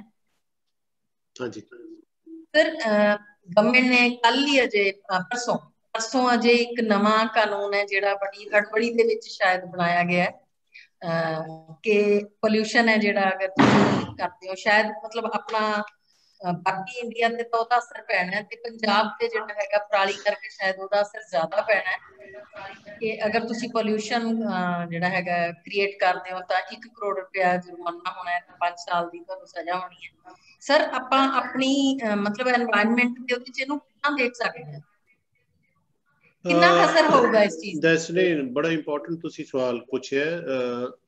ਮੈਂ ਤੁਹਾਨੂੰ ਇੱਥੇ ਮੈਮ ਇੱਕ ਤੁਹਾਡੇ ਸਵਾਲ ਦਾ ਜਵਾਬ ਇਨਡਾਇਰੈਕਟ ਵੇ ਨਾਲ ਇਸ ਤਰ੍ਹਾਂ ਦਊਂਗਾ ਕਿ ਤੁਸੀਂ ਅੱਜ ਵੀ ਪਿੰਡਾਂ ਦੇ ਵਿੱਚ ਚਲੇ ਜਾਓ, ਤੁਹਾਨੂੰ ਇੱਕਾ ਦੁੱਕਾ ਬੰਦੇ ਪਿੰਡ ਦੇ ਵਿੱਚ ਇਹੋ ਜਿਹੇ ਮਿਲਦੇ ਆ ਜਿਹੜੇ ਸਟਬਲ ਬਰਨਿੰਗ ਨਹੀਂ ਕਰਦੇ। ਤਾਂ ਮੇਰਾ ਕੁਐਸਚਨ ਹੈ ਕਿ ਆਰ ਦੇ ਫੂਲਸ? ਕੀ ਉਹਨਾਂ ਦੇ ਕੋਲ ਟੈਕਨੀਕਸ ਨਹੀਂ? ਉਹ ਨਹੀਂ ਕਹਿ ਸਕਦੇ ਕਿ ਸਾਨੂੰ ਮਹਿੰਗਾ ਪੈ ਰਿਹਾ ਜਾਂ ਕੁਛ। ਸੋ ਜਦੋਂ ਅਸੀਂ ਆਪਣੇ ਫਰਜ਼ ਹੈ ਉਹਨੂੰ ਨਹੀਂ ਸਮਝਦੇ ਤਾਂ ਫਿਰ ਇਹੋ ਜਿਹੇ ਕਾਨੂੰਨ ਬਣਾਉਣਾ ਲਾਜ਼ਮੀ ਹੋ ਜਾਂਦਾ ਮੇਰੇ ਖਿਆਲ। ਫਿਰ ਕਿਉਂਕਿ ਦੇਖੋ ਤੁਹਾਡਾ ਕੀ ਰਾਈਟ ਬਣਦਾ, ਮੈਂ ਆਪਣੇ ਅਗਰ ਕਹਿੰਦਾ ਮੇਰੇ 1500 ਰੁਪਇਆ ਵੱਧ ਵੀ ਲੱਗ ਗਿਆ ਤੇ ਇਹਦਾ ਮਤਲਬ ਨਹੀਂ ਕਿ ਮੈਂ ਉਹ 1500 ਰੁਪਇਆ ਬਚਾਉਣ ਵਾਸਤੇ ਮੈਂ ਹਜ਼ਾਰਾਂ ਲੱਖਾਂ ਬੰਦਿਆਂ ਦੀ ਜਿਹੜੀ ਜਾਨ ਹੈ ਉਹ ਜੋਖਮ ਵਿੱਚ ਪਾ ਦਿਆਂ। ਇਸ ਵੇਲੇ ਤੁਸੀਂ ਅੱਜ ਉਹਨਾਂ ਨੂੰ ਜਾ ਕੇ ਪੁੱਛੋ ਜਿਹੜੇ ਐਸਥਮੈਟਿਕ ਨੇ ਲੋਕ, ਉਹ ਸਾਹ ਨਹੀਂ ਲੈ ਸਕਦੇ ਸਵੇਰੇ ਉੱਠ ਕੇ, ਸ਼ਾਮ ਤੱਕ ਕਿੰਨਾ ਧੂਆਂ ਧੁਆੜ ਹੋ ਜਾਂਦਾ ਤੇ ਅਸੀਂ ਕਹੀਏ ਨਹੀਂ ਜੀ ਨਹੀਂ ਉਹ ਫਾਰਮਰ ਦਾ ਕੀ ਕਸੂਰ ਹੈ, ਦੂਜੇ ਬੰਨੇ ਮੈਂ ਕਹਿੰਦਾ ਕਾਰਾਂ ਵਾਲਿਆਂ ਦਾ ਵੀ ਉਹਨਾਂ ਹੀ ਕਸੂਰ ਹੈ, ਸਾਰੇ ਕਸੂਰਵਾਰ ਅਸੀਂ ਸਾਰੇ ਹਾਂ। ਸੋ ਫਿਰ ਉਹੀ ਗੱਲ ਹੋ ਗਈ, ਫਿਰ ਡੰਡਾ ਜਦ ਤੱਕ ਕਾਨੂੰਨ ਹੈ ਤੇ ਤਾਂ ਹੀ ਹੈ। ਹੁਣ ਇੱਥੇ ਇੱਕ ਐਗਜ਼ਾਮਪਲ ਹੋਰ ਮੈਂ ਦੱਸਾਂ ਤੁਹਾਨੂੰ, ਪਹਿਲਾਂ ਝੋਨਾ ਲਾਉਂਦੇ ਹੁੰਦੇ ਸੀ, ਮਈ ਦੇ ਪਹਿਲੇ ਹਫ਼ਤੇ ਸ਼ੁਰੂ ਹੋ ਜਾਂਦੇ ਸੀ ਝੋਨਾ ਲਾਉਣ, ਫਿਰ ਜਦੋਂ ਸਖਤੀ ਹੋਈ ਕਾਨੂੰਨ ਬਣਿਆ ਤੇ ਹੁਣ 15 ਜੂਨ ਤੋਂ 20 ਜੂਨ ਤੋਂ ਪਹਿਲਾਂ ਕੋਈ ਨਹੀਂ ਲਾਉਂਦਾ। ਕਿਉਂ? ਅਸੀਂ ਸਖਤੀ ਤੋਂ ਬਿਨਾਂ ਨਹੀਂ ਚੱਲਦੇ, ਅਸੀਂ ਆਪਣੇ ਆਪ ਨਹੀਂ ਸਮਝ ਸਕਦੇ ਤੇ ਫਿਰ ਗਵਰਨਮੈਂਟ ਨੂੰ ਤਾਂ ਕੱਲ ਕਿਸੇ ਨੂੰ ਜਵਾਬ ਦੇਣਾ। ਕੱਲ ਨੂੰ ਸੁਪਰੀਮ ਕੋਰਟ ਕਹਿ ਦਿੰਦੀ ਹੈ ਜਾਂ NGT ਕਹਿ ਦਿੰਦੀ ਹੈ, ਨੈਸ਼ਨਲ ਗ੍ਰੀਨ ਟ੍ਰਿਬਿਊਨਲ, ਬਈ ਤੁਸੀਂ ਕੀ ਕੀਤਾ ਇਹਨੂੰ ਚੈੱਕ ਕਰਨ ਵਾਸਤੇ, ਤਾਂ ਘੱਟ ਤੋਂ ਘੱਟ ਗਵਰਨਮੈਂਟ ਤਾਂ ਕਵੇ ਸਾਡੇ ਕੋਲ ਆਰਡੀਨੈਂਸ ਹੈ ਐਂਡ ਆਈ ਵਿਸ਼ ਕਿ this ordinance should be strictly implemented. ਹਾਲਾਂਕਿ ਸਾਡੇ ਕੋਲ ਰੂਲ ਕਾਨੂੰਨ ਬਹੁਤ ਨੇ ਪਰ ਸਾਡੇ ਇੰਪਲੀਮੈਂਟੇਸ਼ਨ ਹੈ ਨਹੀਂ। ਸੋ ਇਹ ਤਾਂ ਮੈਂ ਫਾਰਮਰ ਨਹੀਂ ਕਹਿੰਦਾ, ਮੈਂ ਕਹਿੰਦਾ ਕੋਈ ਵੀ ਬੰਦਾ ਜਿਹੜਾ ਪੋਲਿਊਸ਼ਨ ਕਰਦਾ ਹੈ, ਇੰਡਸਟਰੀ ਵੀ ਬਹੁਤ ਪੋਲਿਊਟ ਕਰ ਰਹੀ ਹੈ, ਇੰਡਸਟਰੀ ਤੇ ਵੀ ਹੋਣਾ ਚਾਹੀਦਾ। ਔਰ ਮੈਂ as an environmentalist I am very happy ਕਿ ਇਸ ਤਰ੍ਹਾਂ ਦਾ ਰੂਲ ਹੈ ਐਂਡ ਨਾਟ ਨੈਸੈਸਰਲੀ ਕਿ ਇਹ ਫਾਰਮਰ ਵਾਸਤੇ, ਇਟ ਇਜ਼ ਫॉर एवरीबॉडी। ਹਾਂਜੀ, thank you. Okay sir, thank you sir, thank you. Hello sir. Hello जी ਹਾਂਜੀ सर, मैं जीनिया GHG Harprakash college of education तो बोल रही हूँ, स्टूडेंट। सर मेरा क्वेश्चन है, जिस तरह तुसी कहा कि पूजा समग्री ਨੂੰ ਵਾਟਰ ਬੋਡੀਜ਼ ਦੇ ਵਿੱਚ ਥਰੋ ਨਹੀਂ ਕਰਨਾ ਚਾਹੀਦਾ ਤੇ ਮੋਸਟਲੀ ਜਿਹੜੀਆਂ ਹਿੰਦੂ ਫੈਮਿਲੀਜ਼ ਹੈ ਉਹਦੇ ਵਿੱਚ ਇਸ ਤਰ੍ਹਾਂ ਹੀ ਕੀਤਾ ਜਾਂਦਾ ਹੈ, ਤਾਂ ਆਪਾਂ ਉਹਨਾਂ ਨੂੰ ਰੋਕਣਾ ਹੋਵੇ ਤਾਂ ਆਪਾਂ ਕਿਸ ਤਰ੍ਹਾਂ ਉਹਨਾਂ ਨੂੰ ਕਨਵਿੰਸ ਕਰ ਸਕਦੇ, ਅਗਰ ਉਹ ਵਾਟਰ ਬੋਡੀਜ਼ 'ਚ ਥਰੋ ਨਾ ਕਰਨ ਤਾਂ ਫਿਰ ਉਹਦਾ ਕੀ ਕੀਤਾ ਜਾਵੇ? ਜ਼ੀਨੀਆ, ਮੈਨੂੰ ਲੱਗਦਾ ਤੂੰ ਮੈਨੂੰ ਕੁੱਟ ਪਵਾਏਂਗੀ ਲੋਕਾਂ ਤੋਂ। ਮਤਲਬ ਸਾਡੀ ਫੈਮਿਲੀ ਦੇ ਵਿੱਚ ਵੀ ਇਸ ਤਰ੍ਹਾਂ ਹੀ ਹੁੰਦਾ, ਤਾਂ ਹੁਣ ਜੇ ਅਗਰ ਆਪਣੇ ਘਰਦਿਆਂ ਨੂੰ ਕਨਵਿੰਸ ਕਰਨਾ ਤਾਂ ਫਿਰ ਕਿਸ ਤਰ੍ਹਾਂ ਰੋਕ ਸਕਦੇ ਹਾਂ ਆਪਾਂ? ਮੈਂ ਆਪਣੀ ਐਗਜ਼ਾਮਪਲ ਦਿੱਤੀ ਸੀ ਨਾ ਬੇਟੇ, ਮੈਂ ਆਪਣੇ ਘਰਦਿਆਂ ਨੂੰ ਕਹਿਤਾ ਹੋਇਆ ਹੈ ਕਿ ਤੁਸੀਂ ਮੇਰੀਆਂ ਅਸਥੀਆਂ ਜਿਹੜੀਆਂ ਪਾਣੀ ਵਿੱਚ ਨਹੀਂ ਸੁੱਟਣੀਆਂ, ਤੇ ਮੈਨੂੰ ਵੀ ਮੇਰੇ ਮਦਰ ਨੇ ਡਾਂਟਿਆ, ਮੈਨੂੰ ਮੇਰੀ ਵਾਈਫ ਮੇਰੇ ਵੱਲ ਐ ਝਾਕਦੀ ਹੈ ਜਦੋਂ ਮੈਂ ਇਹ ਗੱਲ ਕਹਿਣਾ, ਤੇ ਖੈਰ ਉਹ ਦੂਸਰੇ ਐਂਗਲ ਤੋਂ ਕਰਦੇ ਆ ਵੀ ਤੁਸੀਂ ਇੱਦਾਂ ਦੀਆਂ ਗੱਲਾਂ ਕਿਉਂ ਕਰਦੇ ਹੋ। ਬਟ ਦਿਸ ਇਜ਼, ਇਸੇ ਕਰਕੇ ਮੈਂ ਕਹਿੰਦਾ ਕਿ ਤੁਸੀਂ ਜਿਹੜੇ ਬੱਚੇ ਹੋ ਨਾ, you are the best persons. ਮੈਂ ਅਗਰ ਤੁਹਾਡੇ ਘਰ ਜਾ ਕੇ ਜਾਂ ਕਿਸੇ ਵੀ ਹਿੰਦੂ ਫੈਮਿਲੀ ਦੇ ਘਰ ਜਾ ਕੇ ਕਹਾਂ ਮੈਨੂੰ ਤਾਂ ਲੋਕ ਡਾਂਗਾਂ ਲੈ ਕੇ ਮਾਰਨ ਆ ਜਾਣਗੇ ਬੇਟੇ, ਐਂਡ ਮੈਂ ਨਹੀਂ ਕੁੱਟ ਖਾਣਾ ਚਾਹੁੰਦਾ ਇਸ ਸਟੇਜ ਤੇ ਬੁੱਢੇ ਬਾਰੇ, ਮਗਰ ਇੱਕ ਗੱਲ ਜ਼ਰੂਰ ਹੈ ਕਿ ਤੁਸੀਂ ਜਿਹੜੇ ਬੱਚੇ ਹੋ, ਅਗਰ ਤੁਸੀਂ ਮੇਰੀ ਗੱਲ ਤੋਂ ਕਨਵਿੰਸ ਹੋ ਗਏ ਨਾ ਤਾਂ surely you can convince your parents ਕਿ ਬਈ ਤੁਸੀਂ ਇਹ ਕਿਉਂ ਸੁੱਟੇ ਪਾਣੀ। ਪਹਿਲਾਂ ਉਹਨਾਂ ਨੂੰ ਇਹ ਸਵਾਲ ਪੁੱਛੋ ਕਿ ਪਾਣੀ ਸੁੱਟਣ ਦਾ ਕੀ ਆਈਡੀਆ ਕੀ ਹੈ, ਫਿਰ ਉਹ ਜਦੋਂ ਜਵਾਬ ਦਿੰਦੇ ਤਾਂ ਉਹਨਾਂ ਨੂੰ ਕਹੋ ਕਿ ਇਹ ਤਾਂ ਪਾਣੀ ਤਾਂ ਗਿਆ ਹੀ ਨਹੀਂ ਅੱਗੇ, ਤਾਂ ਇੱਥੇ ਇਹਨਾਂ ਬੱਚਿਆਂ ਨੇ ਚੁੱਕ ਲਿਆ, ਜਿਹੜੇ ਉਹ ਗਰੀਬ ਗੁਰਬੇ ਸੀ, ਉਹ ਸਾਰਾ ਪ੍ਰਸ਼ਾਦ ਜਿਹੜਾ ਨਾਰੀਅਲ ਨੂਰੀਅਲ ਉਹਨੂੰ ਚੁੱਕ ਲੈਂਦੇ ਆ, ਵਿੱਚ ਮੇਰੇ ਖਿਆਲ ਪੈਸੇ ਪੂਸੇ ਵੀ ਹੁੰਦੇ, ਕੋਇਨਸ ਵਗੈਰਾ ਵੀ ਲੈ ਲੈਂਦੇ ਆ, ਤਾਂ ਫਿਰ ਉਹਦਾ ਕੀ ਫਨ ਹੈ? ਪਹਿਲੀ ਗੱਲ ਤਾਂ ਕਿਉਂ ਸੁੱਟਣਾ? ਤੁਸੀਂ ਉਹੀ ਕਿਉਂ ਨਹੀਂ ਉਹਨਾਂ ਬੱਚਿਆਂ ਨੂੰ ਹੀ ਦੇ ਦਿੰਦੇ ਐਸ ਸੱਚ ਹੀ, ਜੇ ਉਹਦੇ ਵਿੱਚ ਕੋਈ ਪ੍ਰਸ਼ਾਦ ਪਿਆ ਹੈ, ਕੋਈ ਨਾਰੀਅਲ ਪਿਆ ਹੈ, ਤੁਸੀਂ ਉਹਨਾਂ ਨੂੰ ਦੇ ਦਿਓ। ਸੁੱਟਣ ਕਿਉਂ ਸੁੱਟਣੇ ਪਾਣੀ ਤੇ ਕਿਉਂ? ਬਈ ਉਹ ਉੱਥੇ ਸਾਡੇ ਪਹੁੰਚ ਜਾਏਗਾ ਉਹਨਾਂ ਨੂੰ ਜਿਨ੍ਹਾਂ ਦੀ ਯਾਦ ਵਿੱਚ ਅਸੀਂ ਕੀਤਾ। ਇਹ ਥੋੜਾ ਜਿਹਾ ਕਨਵਿੰਸ ਤੁਸੀਂ ਕਰਨਾ। ਪਹਿਲੀ ਗੱਲ ਤਾਂ ਤੁਸੀਂ ਆਪ ਕਨਵਿੰਸ ਹੈਗੇ ਹੋ ਕਿ ਨਹੀਂ। If you are convince then I'm sure ਕਿ ਤੁਸੀਂ ਇੱਕ ਵਾਰੀ ਜਦੋਂ ਆਪਣੇ ਘਰ ਗੱਲ ਕਰੋਗੇ ਤੁਹਾਨੂੰ ਗਾਲਾਂ ਵੀ ਪੈਣਗੀਆਂ, ਇਹ ਵੀ ਹੈ, ਬੀ ਰੈਡੀ ਫॉर दैट। ਤੁਹਾਨੂੰ ਡਾਂਟ ਵੀ ਪਏਗੀ ਬਜ਼ੁਰਗਾਂ ਤੋਂ, ਮਗਰ ਤੁਸੀਂ, ਮੈਂ ਹੋਰ ਐਗਜ਼ਾਮਪਲ ਦੇ ਤੁਹਾਨੂੰ ਬੇਟੇ ਆਪਣੇ ਕਿਤਾ, ਮੈਂ ਜਦੋਂ ਘਰ ਦਾ ਗ੍ਰਹਿ ਪ੍ਰਵੇਸ਼ ਕਰਨਾ ਸੀ ਤੇ ਮੈਂ ਕਹਿਤਾ ਕਿ ਅਸੀਂ ਅਖੰਡ ਪਾਠ ਨਹੀਂ ਕਰਵਾਉਣਾ। ਹੁਣ ਸਾਡੇ ਘਰ ਤਾਂ ਮਤਲਬ ਮੈਨੂੰ ਇਸ ਉਮਰ ਵਿੱਚ ਵੀ ਮੇਰੇ ਮਦਰ ਮੈਨੂੰ ਡਾਂਟਣ ਲੱਗ ਗਏ, ਤੂੰ ਪਾਗਲ ਹੈ, ਤੂੰ ਫਲਾਣਾ ਹੈ, ਤੂੰ ਇਹੋ ਜਿਹੀਆਂ ਗੱਲਾਂ ਕਰਦਾ, ਚੰਗਾ ਲੱਗਦਾ, ਲੋਕੀ ਕੀ ਕਹਿਣਗੇ। ਮੈਂ ਕਿਹਾ ਅਸੀਂ ਲੋਕਾਂ ਨੂੰ ਨਹੀਂ ਦੇਖਣਾ, ਮੈਂ ਅਖੰਡ ਪਾਠ ਨਹੀਂ ਕਰਵਾਉਣਾ। ਅੱਛਾ ਚਲੋ, ਉਹ ਨਾ ਇਹ ਸੱਚ ਪਹਿਲੀ ਵਾਰੀ ਕੀਤੀ ਤੇ ਮੇਰਾ ਬ੍ਰਦਰ ਛੋਟਾ, ਮੇਰੇ ਤੋਂ 1 ਸਾਲ ਛੋਟਾ, ਉਹ ਮੇਰੇ ਮਗਰ ਪੈ ਗਿਆ, ਯਾਰ ਐ ਨਹੀਂ, ਇਸ ਤਰ੍ਹਾਂ ਨਹੀਂ ਹੁੰਦਾ ਇਹ ਉਹ। ਨੈਕਸਟ ਟਾਈਮ ਜਦੋਂ ਮੇਰੇ ਮਦਰ ਆ ਗਏ ਤੇ ਮੈਂ ਮਦਰ ਨਾਲ ਗੱਲ ਕੀਤੀ ਤੇ ਹੁਣ ਮਦਰ ਨੇ ਡਾਂਟਣਾ ਸ਼ੁਰੂ ਕਰਤਾ। ਇਸ ਤੋਂ ਪਹਿਲਾਂ ਮੈਂ ਕੁਝ ਕਹਿੰਦਾ ਤੇ ਮੇਰੇ ਬ੍ਰਦਰ ਨੇ ਮੇਰੇ ਵਿਆਹ ਤੇ ਕਹਿੰਦੇ ਕਿ ਨਹੀਂ ਇਹ ਠੀਕ ਕਹਿ ਰਿਹਾ। ਹੁਣ ਤੁਸੀਂ ਜਿਹੜੇ ਬ੍ਰਦਰ ਨੇ ਪਹਿਲਾਂ ਮੈਨੂੰ ਮਤਲਬ ਮੇਰੇ ਨਾਲ ਡਾਂਟ ਫਾਂਟ ਕਰਤੀ, ਮੇਰੇ ਛੋਟੇ ਭਰਾ ਨੇ ਮੈਨੂੰ ਕਿ ਤੂੰ ਯਾਰ ਐਵੇਂ ਕਹੀ ਜਾਂਦਾ, ਲੋਕੀ ਕੀ ਕਹਿਣਗੇ, ਅਖੰਡ ਪਾਠ ਨਹੀਂ ਕਰਾਇਆ ਇਹਨਾਂ ਨੇ, ਤੇ ਉਹ ਕਨਵਿੰਸ ਹੋ ਗਿਆ ਅੰਦਰੋਂ ਅੰਦਰ ਹੀ। ਉਹਨੇ ਫਿਰ ਮੇਰੀ ਮਦਰ ਨੂੰ ਕਿਹਾ ਤੇ ਫਿਰ ਮੈਂ ਵੀ ਕਿਹਾ ਤੇ ਅਸੀਂ ਆਪਣੀ ਮਦਰ ਨੂੰ ਵੀ ਕਨਵਿੰਸ ਕਰ ਲਿਆ। ਤੇ ਫਿਰ ਮੈਂ ਉਹਨਾਂ ਨੂੰ ਇੱਕ ਸ਼ਰਤ ਰੱਖੀ, ਮੈਂ ਕਿਹਾ ਜੇ ਅਖੰਡ ਪਾਠ ਕਰਨੇ ਤੇ ਫਿਰ ਅਸੀਂ ਆਪ ਕਰਾਂਗੇ। ਨਹੀਂ ਆਪ ਕਿੱਥੇ ਹੁੰਦਾ ਯਾਰ, ਟਾਈਮ ਨਹੀਂ, ਫਲਾਣਾ ਨਹੀਂ। ਫਿਰ ਮੈਂ ਕਿਹਾ ਅਖੰਡ ਪਾਠ ਦੀ ਥਾਂ ਤੇ ਸਹਿਜ ਪਾਠ ਕਰਾਂਗੇ। ਨਹੀਂ ਯਾਰ ਉਹ ਨਹੀਂ, ਟਾਈਮ ਨਹੀਂ ਹੈਗਾ। ਫਿਰ ਮੈਂ ਕਿਹਾ ਠੀਕ ਹੈ, ਫਿਰ ਚੁੱਪ ਕਰਕੇ ਸੁਖਮਨੀ ਸਾਹਿਬ ਦਾ ਪਾਠ ਕਰਾ ਕੇ ਤੇ ਗ੍ਰਹਿ ਪ੍ਰਵੇਸ਼ ਕਰ ਲੈਂਦੇ। ਮੈਨੂੰ ਜ਼ੋਰ ਲੱਗਿਆ, ਮੈਂ ਆਪਣੇ ਬ੍ਰਦਰ ਦੀਆਂ ਵੀ ਗੱਲਾਂ ਸੁਣੀਆਂ, ਆਪਣੇ ਮਦਰ ਤੋਂ ਵੀ ਡਾਂਟ ਖਾਦੀ, but I could convince them same will happen. It ਤੂੰ ਕਵੇਂ ਕਿ ਮੈਂ ਕਿਸੇ ਦੇ ਘਰ ਜਾ ਕੇ ਕਵਾਂ ਜਾਂ ਤੁਹਾਡੇ ਪ੍ਰਿੰਸੀਪਲ ਮੈਮ ਹੁੱਡਲ ਮੈਮ ਜਾ ਕੇ ਕਿਸੇ ਦੇ ਘਰ ਕਹਿਣ ਵੀ ਇਹ ਪੂਜਾ ਸਮੱਗਰੀ ਨਾ ਸੁੱਟੋ, ਤੇ ਨਾ, ਇਹ ਤਾਂ ਤੁਹਾਨੂੰ ਪਤਾ ਹੈ ਕਮਿਊਨਲ ਰਾਈਟਸ ਹੋ ਜਾਂਦੇ। ਮਗਰ ਤੁਸੀਂ ਆਪਣੇ ਘਰ ਕਨਵਿੰਸ ਕਰ ਸਕਦੇ ਹੋ। ਤੁਸੀਂ ਪੜ੍ਹੇ ਲਿਖੇ ਬੱਚੇ ਹੋ ਨਾ, ਜੇ ਤੁਸੀਂ ਕਨਵਿੰਸ ਹੋ ਗਏ ਤੇ ਤੁਸੀਂ ਆਪਣੇ ਘਰ, ਤੁਹਾਡਾ ਫਰਜ਼ ਬਣਦਾ ਹੈ ਕਿ ਤੁਸੀਂ ਆਪਣੇ ਪੇਰੈਂਟਸ ਨੂੰ ਕਨਵਿੰਸ ਕਰੋ, because this is very sensitive issue. ਮਗਰ ਸੈਂਸਿਟਿਵ ਇਸ਼ੂ ਨੂੰ ਵੀ ਟੈਕਲ ਕੀਤਾ ਜਾ ਸਕਦਾ, ਪਰ ਆਪ ਜੇ ਤੁਸੀਂ ਕਹੋਗੇ ਬੇਟੇ ਤੁਹਾਡੀ ਗੱਲ ਤੇ ਉਹ ਗੁੱਸਾ ਇੰਨਾ ਨਹੀਂ ਕਰਨਗੇ ਜਿੰਨਾ ਮੇਰੀ ਗੱਲ ਤੇ ਕਰਨਗੇ, but you can convince them logic ਲੈ ਕੇ ਬੜੇ ਪਿਆਰ ਦੇ ਨਾਲ। ਕੋਈ ਇਹ ਨਹੀਂ ਕਿ ਐਂਡ ਡੋਂਟ ਐਕਸਪੈਕਟ ਕਿ ਤੁਸੀਂ ਇੱਕ ਵਾਰੀ ਕਿਹਾ ਤੇ ਉਹ ਮੰਨ ਗਏ ਨਾ। ਹੋ ਸਕਦਾ ਤੁਹਾਨੂੰ 4-5 ਸਾਲ ਇਹ ਗੱਲਾਂ ਕਹਿੰਦੇ ਫਿਰ ਉਹਨਾਂ ਨੂੰ ਕਿਤੇ ਨਾ ਕਿਤੇ ਲੱਗੇਗਾ ਵੀ ਹਾਂ ਬੇਟੀ ਸਾਡੀ ਠੀਕ ਕਹਿ ਰਹੀ ਹੈ। ਠੀਕ ਹੈ ਨਾ? ਹਾਂਜੀ ਸਰ, ਥੈਂਕ ਯੂ। ਓਕੇ ਬੇਟੇ। Thank you, sir. Thank you. Any other questions?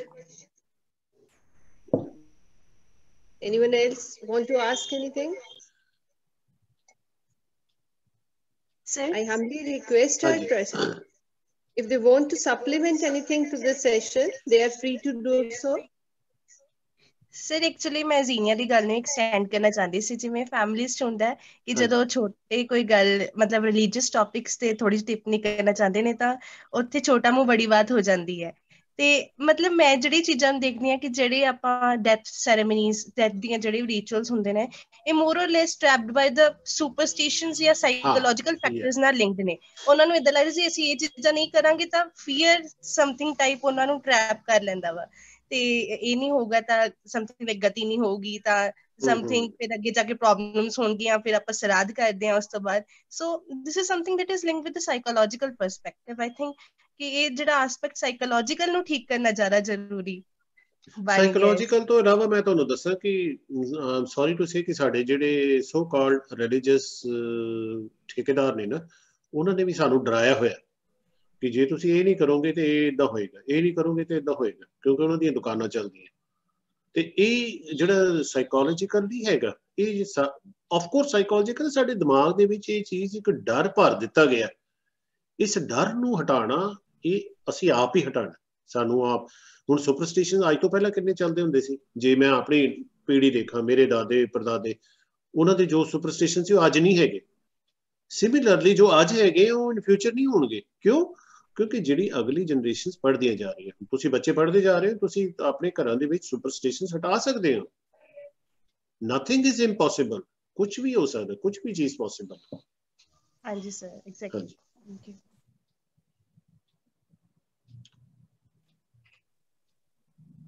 I humbly request Dr. Sur, do you want to say something, sir?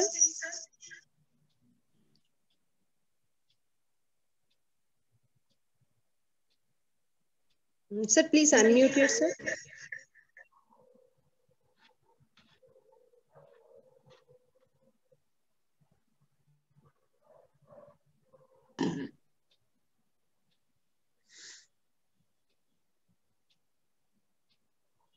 There is one more hand raised by someone. Please wait, participants.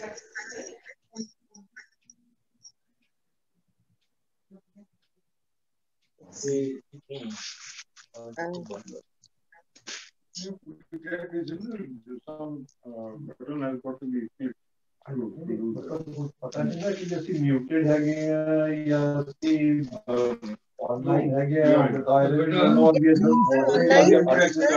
Sir, you are online and you are audible.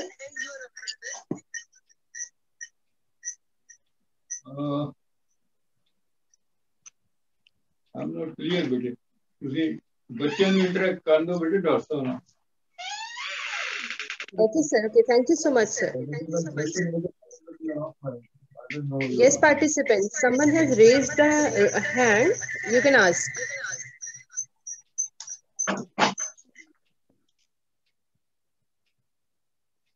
नहीं कर ले audio बीच में ये बंद होंगे.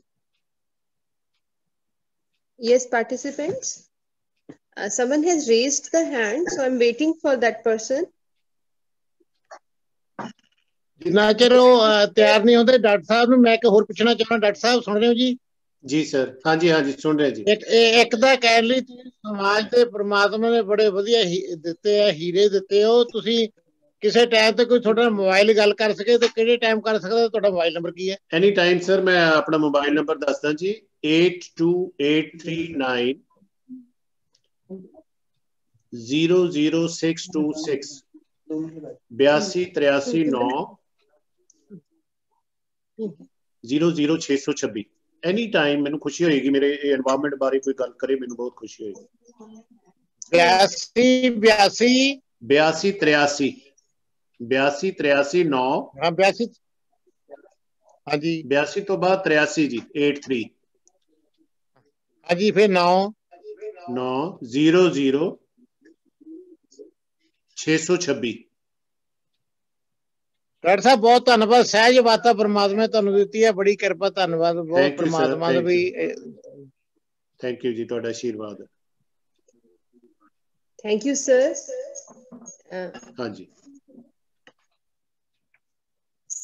so may I conclude the session now? Yeah, sure. I think all the queries have been addressed, so I feel privileged to conclude the session and present before you the summary of today's session.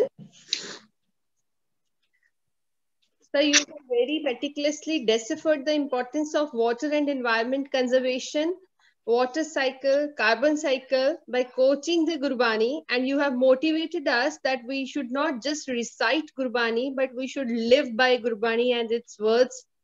Sir, it is really commendable that you are very boldly challenging the prevailing rituals, ceremonies, and planning to have talks with various bodies for the conservation of water and environment. And I can see that your talk has motivated our young girls even to challenge those rituals and ceremonies. So that is really appreciable. So you have motivated them to put into practice simple conservation strategies in our daily course. You have also brainstormed the audience with new suggestions, critical observations, and concrete examples. So we are here highly grateful and thankful to you for this superb and insightful session. With your wisdom and lived experiences, you have handled all the queries of the participant. That was really enriching, sir. It was really interactive session and everyone got benefited from this session. Sir, the real gratitude is that we must try to learn and move with integrity to the path shown by the torchbearers. And we, the team of Sidhwa Group of Institutions, will definitely try to keep in mind all the suggestions given by you for the upkeep of our environment and Mother Earth. And we will definitely try to put into practice all the things you have shown us in your house, in your surroundings, whatever we could do, we'll definitely try to do it, sir. We assure you on behalf of all the team of Sidhwa Institutions. Thank you so very much.